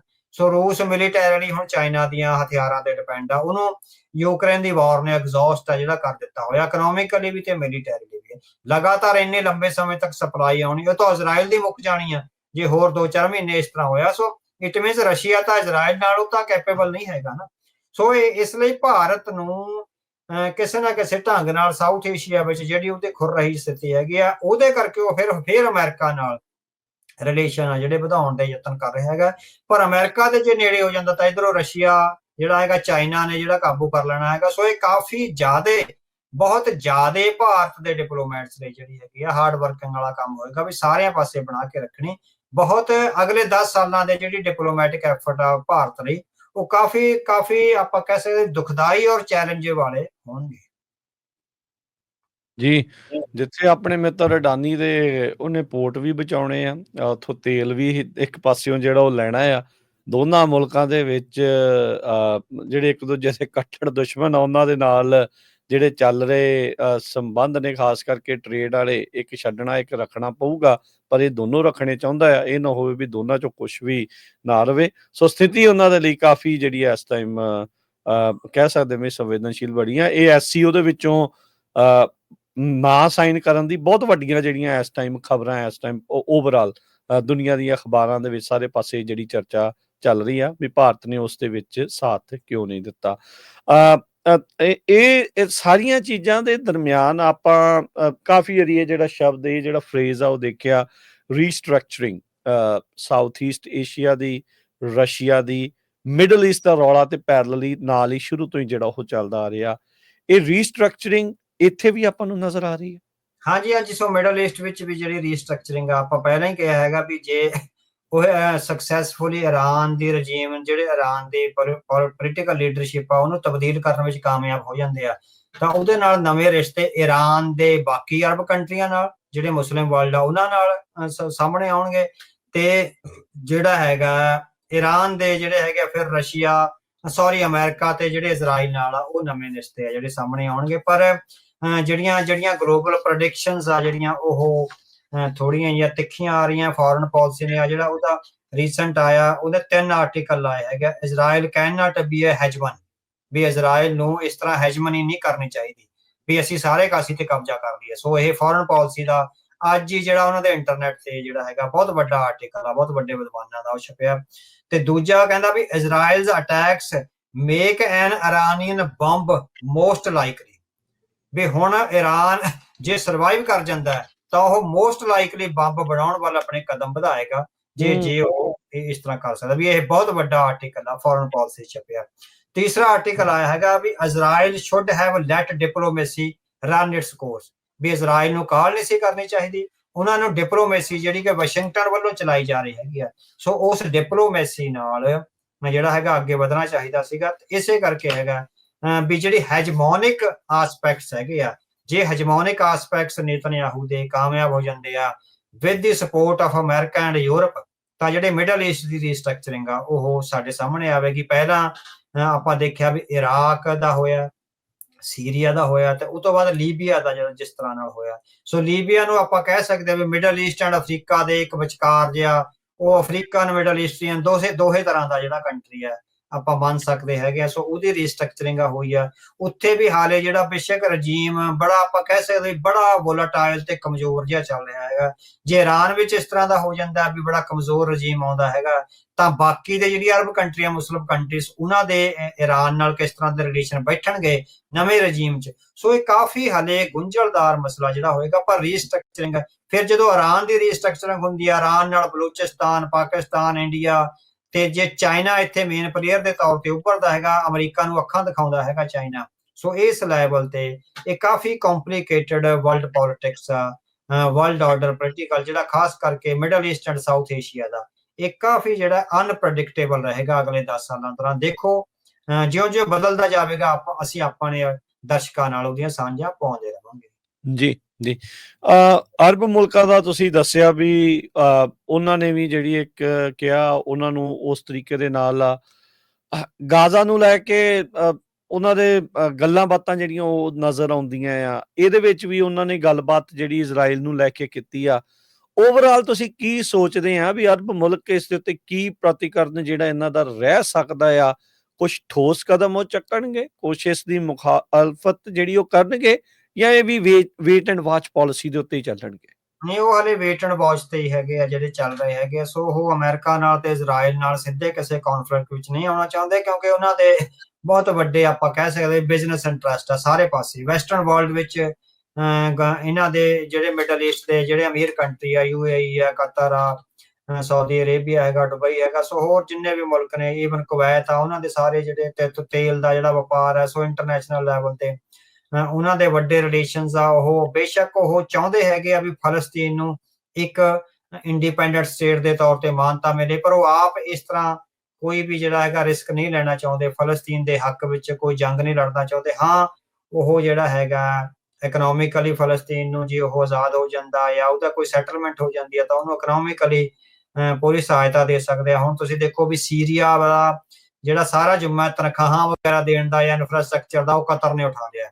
ਸੋ ਸੀਰੀਆ ਵਿੱਚ ਹੁਣ ਸਾਰੇ ਜਿੰਨੇ ਵੀ ਆਫਿਸਿਸ ਵਿੱਚ ਕੰਮ ਸ਼ੁਰੂ ਹੋ ਗਿਆ, ਮਿਲਟਰੀ, ਪੁਲਿਸ ਜਾਂ ਮਿਊਨਿਸਪਲ ਕਮੇਟੀਆਂ ਜਾਂ ਹੋਰ ਜਿੰਨੀਆਂ ਵੀ ਸਾਰੀਆਂ ਤਨਖਾਹਾਂ ਜਿਹੜੀਆਂ ਕਤਰ ਤੋਂ ਆ ਰਹੀਆਂ। ਸੋ ਹਰ ਮਹੀਨੇ ਕਤਰ ਆ ਜਿਹੜੀ ਉਹ ਸਹਾਇਤਾ। ਸੋ ਇਸ ਤਰ੍ਹਾਂ ਬਿਲਡਿੰਗ ਲਈ, ਸਟੇਟ ਬਿਲਡਿੰਗ ਲਈ ਜਿਹੜਾ ਹੈਗਾ ਜਿਹੜੀਆਂ ਅਰਬ ਕੰਟਰੀਜ਼ ਉਹ ਸਹਾਇਤਾ ਦੇ ਸਕਦੀਆਂ, ਪਰ ਕੌਨਫਲਿਕਟ ਵਿੱਚ ਸਿੱਧੇ ਤੌਰ ਤੇ ਹੈਗੀਆਂ ਜਿਹੜੀਆਂ ਨਹੀਂ। ਉਹਨਾਂ ਨੇ ਇੱਕ ਡਿਪਲੋਮੈਟਿਕ ਐਫਰਟ ਕਰਿਆ ਵੀ ਇਜ਼ਰਾਈਲ ਨੂੰ ਗਰੰਟੀ ਦਿੱਤੀ ਆ ਵੀ ਅਸੀਂ ਤੁਹਾਡੀ ਸੇਫਟੀ ਐਂਡ ਸਿਕਿਉਰਿਟੀ ਦੀ 57 ਦੇ 57 ਮੁਲਕ ਆ ਜਿਹੜੇ ਗਰੰਟੀ ਲੈਂਦੇ ਹੈਗੇ ਆ, ਪਰ ਤੁਸੀਂ ਇਹ ਅਗਰੈਸ਼ਨ ਤੇ ਐਕਸਪੈਂਸ਼ਨਿਜ਼ਮ ਛੱਡ ਕੇ ਜੇ ਕੋਐਗਜ਼ਿਸਟੈਂਸ ਆ ਸੁਖੀ ਸਾਂਦੀ ਰਹਿ ਸਕਦੇ ਆ ਤਾਂ ਉਹ ਆਪਾਂ ਨੂੰ ਕਰ ਲੈਣੀ ਚਾਹੀਦੀ ਹੈਗੀ ਆ।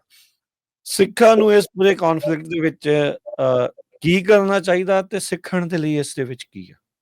ਹਾਂਜੀ, ਸਿੱਖਾਂ ਲਈ ਹੈਗਾ ਵੀ ਸਿੱਖ ਜਿਸ ਸਥਿਤੀ ਵਿੱਚ ਹੈਗੇ ਆ ਉਹ ਕਿਸੇ ਵੀ ਤਰ੍ਹਾਂ ਹਾਲੇ ਇੱਕ ਸਪਸ਼ਟ ਸਟੈਂਡ ਲੈ ਸਕਣ ਦੀ ਸਥਿਤੀ ਵਿੱਚ ਨਹੀਂ ਹੈਗੇ। ਸੋ ਕਿਉਂਕਿ ਇੱਕ ਅਸੀਂ ਗੁਰ ਸਿਧਾਂਤ ਨਾਲ ਚੱਲ ਰਹੇ ਹੈਗੇ ਆ। ਗੁਰ ਸਿਧਾਂਤ ਵਿੱਚ ਆ ਜਿਹੜਾ ਬੱਚਿਆਂ, ਵਿਧਵਾ, ਬਜ਼ੁਰਗਾਂ ਜਾਂ ਔਰਤਾਂ ਦਾ ਜਿਹੜਾ ਬੇਕਿਰਕ ਕਤਲੇਆਮ ਆ, ਸੋ ਉਹਦੀ ਤਾਂ ਨਿਖੇਧੀ ਕੀਤੀ ਹੈ ਜੋ ਸਾਡੀ ਸਿਧਾਂਤਕ ਪਰਪੱਕਤਾ ਚੋਂ ਜਿਹੜੀ ਹੈਗੀ ਆ ਨਜ਼ਰ ਆਉਂਦੀ ਹੈਗੀ ਆ। ਪਰ ਆਪਾਂ ਇਹ ਦੇਖੀਏ ਵੀ ਸਿੱਖਾਂ ਨੂੰ ਜਿਹੜਾ ਭਵਿੱਖ ਵਿੱਚ ਸਿੱਖਾਂ ਦੀ ਕੋਈ ਸਟੇਟ ਉਸਰਨੀ ਆ, ਉਹਦੇ ਵਿੱਚ ਕੌਣ ਤੁਹਾਡੀ ਸਹਾਇਤਾ ਜਿਹੜੀ ਹੈਗੀ ਆ ਕਰ ਸਕਦਾ। ਸੋ ਜੇ ਆਪਾਂ ਦੇਖੀਏ ਵੀ ਮਿਡਲ ਈਸਟ ਵਿੱਚੋਂ ਸਿੱਖਾਂ ਲਈ ਕੋਈ ਸਹਾਇਤਾ ਆਉਣ ਦੀ ਲੋੜ ਨਹੀਂ ਹੈਗੀ। ਜੋ ਜਿਹੜੀ ਸਿੱਖਾਂ ਨੂੰ ਸਹਾਇਤਾ ਮਿਲਣੀ ਆ ਉਹ ਵੈਸਟਰਨ ਵਰਲਡ ਚੋਂ ਮਿਲਣੀ ਹੈਗੀ ਆ। ਸੋ ਇਸ ਜਦੋਂ ਇੱਕ ਗੁਰੂ ਦੇ ਸਿਧਾਂਤ ਨਾਲ ਉਹਨਾਂ ਦੀ ਪ੍ਰਤੀਬੱਧਤਾ ਹੈਗੀ ਆ। ਸੋ ਇਹ ਦੂਸਰਾ ਹੈਗਾ ਵੀ ਉਹਨਾਂ ਦੀ ਆਪਣੀ ਪੋਲੀਟੀਕਲ ਡੈਸਟਨੀ ਹਾਲੇ ਜਿਹੜੀ ਹੈਗੀ ਆ ਕਲੀਅਰ ਨਹੀਂ ਹੋ ਰਹੀ ਵੀ ਉਹਨਾਂ ਨੇ ਜਿਹੜੀ ਉਹਨਾਂ ਦੀ ਪੋਲੀਟੀਕਲ ਰੀਜ ਆ ਉਹ ਕਦੋਂ ਕਿਸ ਤਰ੍ਹਾਂ ਮਟੀਰੀਅਲਾਈਜ਼ ਹੁੰਦੀ ਹੈਗੀ। ਉਹਦੇ ਚੋਂ ਕਿਤੋਂ ਸਾਨੂੰ ਸਹਾਇਤਾ ਲੈਣੀ ਪੈ ਸਕਦੀ ਹੈ। ਉਹਦੇ ਵਿੱਚ ਮੈਂ ਪਹਿਲਾਂ ਵੀ ਕਿਹਾ ਹੈਗਾ ਵੀ ਜੂਡਾਇਜ਼ਮ ਐਂਡ ਜ਼ਾਇਨਿਜ਼ਮ ਇਹਦੇ ਵਿੱਚ ਫਰਕ ਕਰਨ ਦੀ ਲੋੜ ਹੈਗੀ ਆ। ਸੋ ਜਿਹੜੇ ਸਹੀ ਯਹੂਦੀ ਲੋਕ ਨੇ ਉਹਨਾਂ ਨਾਲ ਸਾਡਾ ਜਿਹੜਾ ਸਿੱਖਾਂ ਦਾ ਰਿਲੇਸ਼ਨ ਆ ਇੱਕ ਰਿਲੀਜੀਅਸ ਨੇਸ਼ਨ ਦੇ ਤੌਰ ਤੇ ਉਹ ਇੱਕ ਬੜੇ ਵਧੀਆ ਕੋਆਰਡੀਅਲ ਰਿਲੇਸ਼ਨ ਵਿੱਚ ਰਹਿਣਾ ਚਾਹੀਦਾ ਹੈ। ਜਿਹੜੇ ਕੁਝ ਲੋਕ ਜ਼ਾਇਨਿਸਟ ਨੇ ਜਿਹੜੇ ਲਹੂ ਦੇ ਥਿਆਏ ਨੇ, ਸੋ ਲਹੂ ਦੇ ਤਿਹਾਏ ਲੋਕਾਂ ਨਾਲ ਸਾਨੂੰ ਲੱਗਦਾ ਵੀ ਆਪਾਂ ਇੱਕ ਫਾਸਲਾ ਬਣਾ ਕੇ ਚੱਲੀਏ।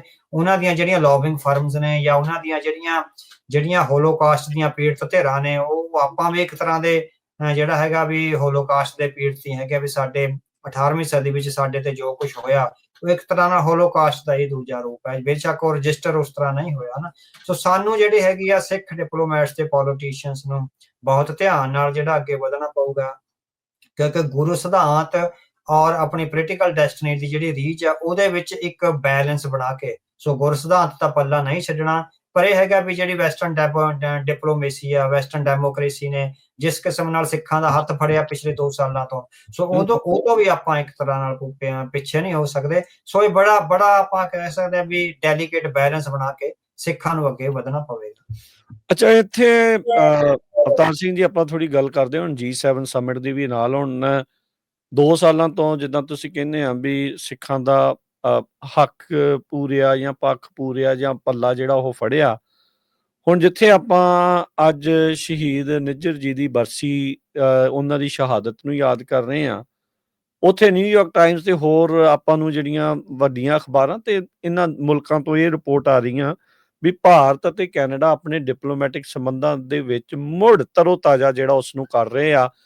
ਹਾਈ ਕਮਿਸ਼ਨਰਸ ਜਿਹੜੀ ਉਹ ਥਾਪਣ ਨੂੰ ਜਿਹੜਾ ਇੱਕ ਹਿਸਾਬ ਦੇ ਨਾਲ ਫੇਰ ਮੰਨ ਗਏ ਆ, ਜਦੋਂ ਪਰਸੋਨਾ ਨੌਨ ਗ੍ਰਾਟਾ ਡਿਕਲੇਅਰ ਕਰਤੇ ਸੀ, ਕੱਢ ਦਿੱਤੇ ਸੀ ਇੱਕ ਦੂਜੇ ਦੇ।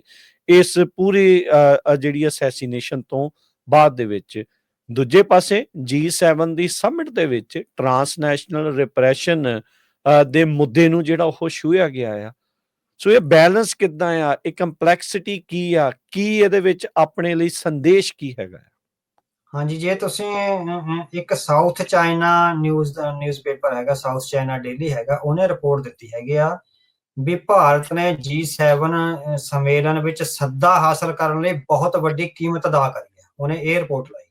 ਠੀਕ ਹੈ, ਕੀ ਕੀਮਤ ਅਦਾ ਕੀਤੀ ਆ? ਉਹ ਕਹਿੰਦੇ ਵੀ ਸਾਡੇ ਡਿਪਲੋਮੈਟਿਕ ਸੋਰਸਿਸ ਆ, ਹਲੇ ਵੀ ਉਹਨਾਂ ਨੇ ਹਲੇ ਇਸ਼ਾਰਾ ਦਿੱਤਾ ਹੈਗਾ ਓਕੇ, ਇੱਕ ਬਹੁਤ ਵੱਡੀ ਕੀਮਤ ਉਤਾਰੀ ਹੈ। ਉਹ ਕੀਮਤ ਕਿਸ ਰੂਪ ਵਿੱਚ ਉਤਾਰੀ ਗਈ ਹੈਗੀ, ਉਹ ਹੌਲੀ ਹੌਲੀ ਅਗਲੇ ਦਿਨਾਂ ਵਿੱਚ ਕਲੀਅਰ ਹੋਊਗੀ। ਆਇਆ ਇਹਨਾਂ ਨੇ ਟ੍ਰੇਡ ਦੀਆਂ ਕੁਝ ਰਿਆਇਤਾਂ, ਇਟ ਮੀਨਸ ਬਹੁਤ ਵੱਡੀਆਂ ਰਿਆਇਤਾਂ ਦਿੱਤੀਆਂ ਹੋਣਗੀਆਂ। ਜਿਹੜੀ ਉਹ ਸਾਊਥ ਚਾਈਨਾ ਡੇਲੀ ਦੀ ਜਿਹੜੀ ਰਿਪੋਰਟ ਹੈਗੀ ਆ, ਉਹ ਕਹਿੰਦੇ ਵੀ ਉਹਨਾਂ ਦੀ ਜਿਹੜੀ ਮੇਨ ਰਿਪੋਰਟ ਆ ਇਹ ਲੱਗੀ ਹੈਗੀ ਆ ਵੀ ਜਿਸ ਕਿਸਮ ਨਾਲ ਭਾਰਤ ਨੇ ਵੱਡੇ ਐਫਰਟ ਕਰਕੇ ਇਹ ਸੱਦਾ ਹਾਸਲ ਕਰਿਆ, ਉਹ ਸੱਦਾ ਉਹ ਕਹਿੰਦੇ ਵੀ ਐਵੇਂ ਨਹੀਂ ਮਿਲ ਗਿਆ। It means behind the scene ਆ ਜਿਹੜਾ ਬਹੁਤ ਕੁਛ ਚੱਲ ਰਿਹਾ ਹੈਗਾ।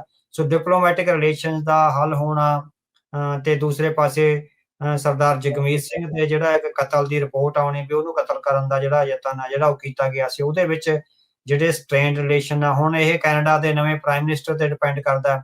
ਤੇ ਦੂਸਰਾ ਜਿਹੜਾ ਹੈਗਾ ਵੀ G7 ਵਿੱਚ ਟਰਾਂਸਨੈਸ਼ਨਲ ਰਿਪਰੈਸ਼ਨ ਦਾ ਆ ਵੀ ਉਹ ਸਿਰਫ ਉਹਨਾਂ ਮੁਲਕਾਂ ਨੂੰ ਹੀ ਨਾਲ ਰੱਖਿਆ ਜਾਊਗਾ ਜਿਹੜੇ ਟਰਾਂਸਨੈਸ਼ਨਲ ਰਿਪਰੈਸ਼ਨ ਤੋਂ ਤੌਬਾ ਕਰਨਗੇ ਤੇ ਫੋਰਨ ਇੰਟਰਫੀਅਰੈਂਸ ਦਾ। ਇਹ ਬਹੁਤ ਡਟਵਾਂ ਤੇ ਤਿੱਖਾ ਮਸਲਾ ਜਿਹੜਾ ਇਹ ਐਲਾਨਨਾਮੇ ਵਿੱਚ ਸ਼ਾਮਲ ਆ ਜਿਹੜਾ ਕੀਤਾ ਗਿਆ ਹੈਗਾ। ਉਹ ਕਹਿੰਦੇ ਵੀ ਜਿਹੜੇ 8 ਕੰਟਰੀ ਆ, 8 ਦੇ 8 ਕੰਟਰੀ ਹਰੇਕ ਕੰਟਰੀ ਨੂੰ ਉਹਨਾਂ ਦੇ ਮੁਲਕ ਵਿੱਚ ਹੋ ਰਹੀ ਟਰਾਂਸਨੈਸ਼ਨਲ ਰਿਪਰੈਸ਼ਨ ਦੀ ਜਾਣਕਾਰੀ ਦੇਣਗੇ। ਤੇ ਦੂਸਰਾ ਜਿਹੜੀ ਫੋਰਨ ਇੰਟਰਫੀਅਰੈਂਸ ਆ ਉਹਦਾ ਕਦਮ ਕਦਮ ਤੇ ਇੱਕ ਦੂਜੇ ਦੀਆਂ ਇੰਟੈਲੀਜੈਂਸ ਏਜੰਸੀਆਂ ਤੇ ਪੋਲੀਟੀਸ਼ੀਅਨਸ ਸ਼ੇਅਰ ਕਰਨਗੇ। ਤੇ ਸਮੁੱਚੇ ਡਿਜੀਟਲ ਮੀਡੀਆ ਤੇ ਨਿਗਾਹ ਰੱਖੀ ਜਾਊਗੀ ਵੀ ਇਨਡਾਇਰੈਕਟਲੀ ਡਿਜੀਟਲ ਮੀਡੀਆ ਰਾਹੀਂ ਕਿਤੇ ਜਿਹੜੀ ਹੈਗੀ ਆ ਫੋਰਨ ਇੰਟਰਫੀਅਰੈਂਸ ਤਾਂ ਨਹੀਂ ਹੋ ਰਹੀ।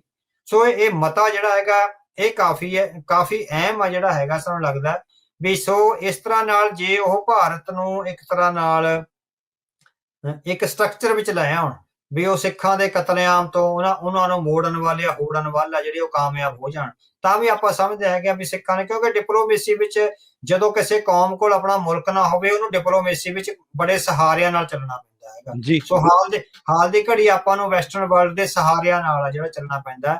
ਸੋ ਸਾਨੂੰ ਜਿੰਨੇ ਕੁ ਵੀ ਸਹਾਰੇ ਮਿਲ ਰਹੇ ਹੈਗੇ ਉਹਨਾਂ ਸਹਾਰਿਆਂ ਤੇ ਆਪਾਂ ਨੂੰ ਸੰਤੁਸ਼ਟ ਹੋ ਕੇ ਤੋਂ ਨਵੇਂ ਸੰਘਰਸ਼ ਲਈ ਤੇ ਨਵੇਂ ਸਹਾਰਿਆਂ ਦੀ ਭਾਲ ਲਈ ਆਪਾਂ ਨੂੰ ਯਤਨ ਕਰਨੇ ਪੈਣਗੇ। ਸੋ ਇਹ ਜਿਹੜਾ ਹੈਗਾ G7 ਦਾ ਇਹ ਹੈਗਾ। ਸੋ ਚਾਈਨਾ ਦੇ ਜਿਹੜੇ ਨਿਊਜ਼ਪੇਪਰ ਨੇ ਲਾਈ ਵੀ ਭਾਰਤ ਨੇ ਬਹੁਤ ਵੱਡੀ ਕੀਮਤ ਅਦਾ ਕਰੀ ਹੈ। ਸੋ ਉਹ ਅਗਲੇ ਦਿਨਾਂ ਵਿੱਚ ਜਿਹੜਾ ਅਨਫੋਲਡ ਹੋਊਗਾ ਵੀ ਕੀ ਵੱਡੀ ਕੀਮਤ ਅਦਾ ਕਰੀ ਆ ਤੇ ਜਿਸ ਕਰਕੇ ਉਹਨੂੰ G7 ਵਿੱਚ ਸੱਦਾ ਮਿਲਿਆ। ਹਾਲਾਂਕਿ ਇਨੀਸ਼ੀਅਲੀ ਸੱਦਾ ਨਹੀਂ ਦਿੱਤਾ ਗਿਆ। ਸੋ ਬਹੁਤ ਲੇਲੜੀਆਂ ਕੱਢੀਆਂ ਗਈਆਂ।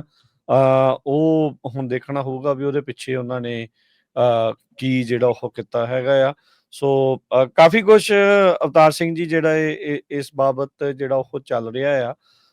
ਜਿੱਦਾਂ ਤੁਸੀਂ ਦੱਸਿਆ ਵੀ ਇੱਥੇ ਸਾਰੇ ਸਿੱਖਾਂ ਨੂੰ, ਸਾਰੀਆਂ ਸਿੱਖ ਆਰਗੇਨਾਈਜੇਸ਼ਨਸ ਨੂੰ ਜਿਹੜੀਆਂ ਡਿਪਲੋਮੈਟਿਕ ਹਲਕਿਆਂ 'ਚ ਘੁੰਮਦੀਆਂ, ਜਿਹੜੀਆਂ ਆਮ ਸਿੱਖਾਂ ਦੇ ਵਿੱਚ ਜਿਹੜੀਆਂ ਉਹ ਵਿਚਰਦੀਆਂ ਆ, ਇਹਨਾਂ ਦੀ ਹੁਣ ਰਣਨੀਤੀ ਕੀ ਅੱਗੇ ਜਿਹੜੀ ਉਹ ਹੋਣੀ ਚਾਹੀਦੀ ਆ। ਜਿੱਦਾਂ ਤੁਸੀਂ ਜ਼ਿਕਰ ਕੀਤਾ ਵੀ ਜਿਹੜਾ ਸਹਾਰਾ ਮਿਲ ਲੈਣਾ ਚਾਹੀਦਾ, ਪਰ ਆਪਣੇ ਆਪ ਨੂੰ ਆਪਾਂ ਸਟਰੋਂਗ ਨਾਲ ਦੇ ਨਾਲ ਕਿੱਦਾਂ ਕਰਨਾ?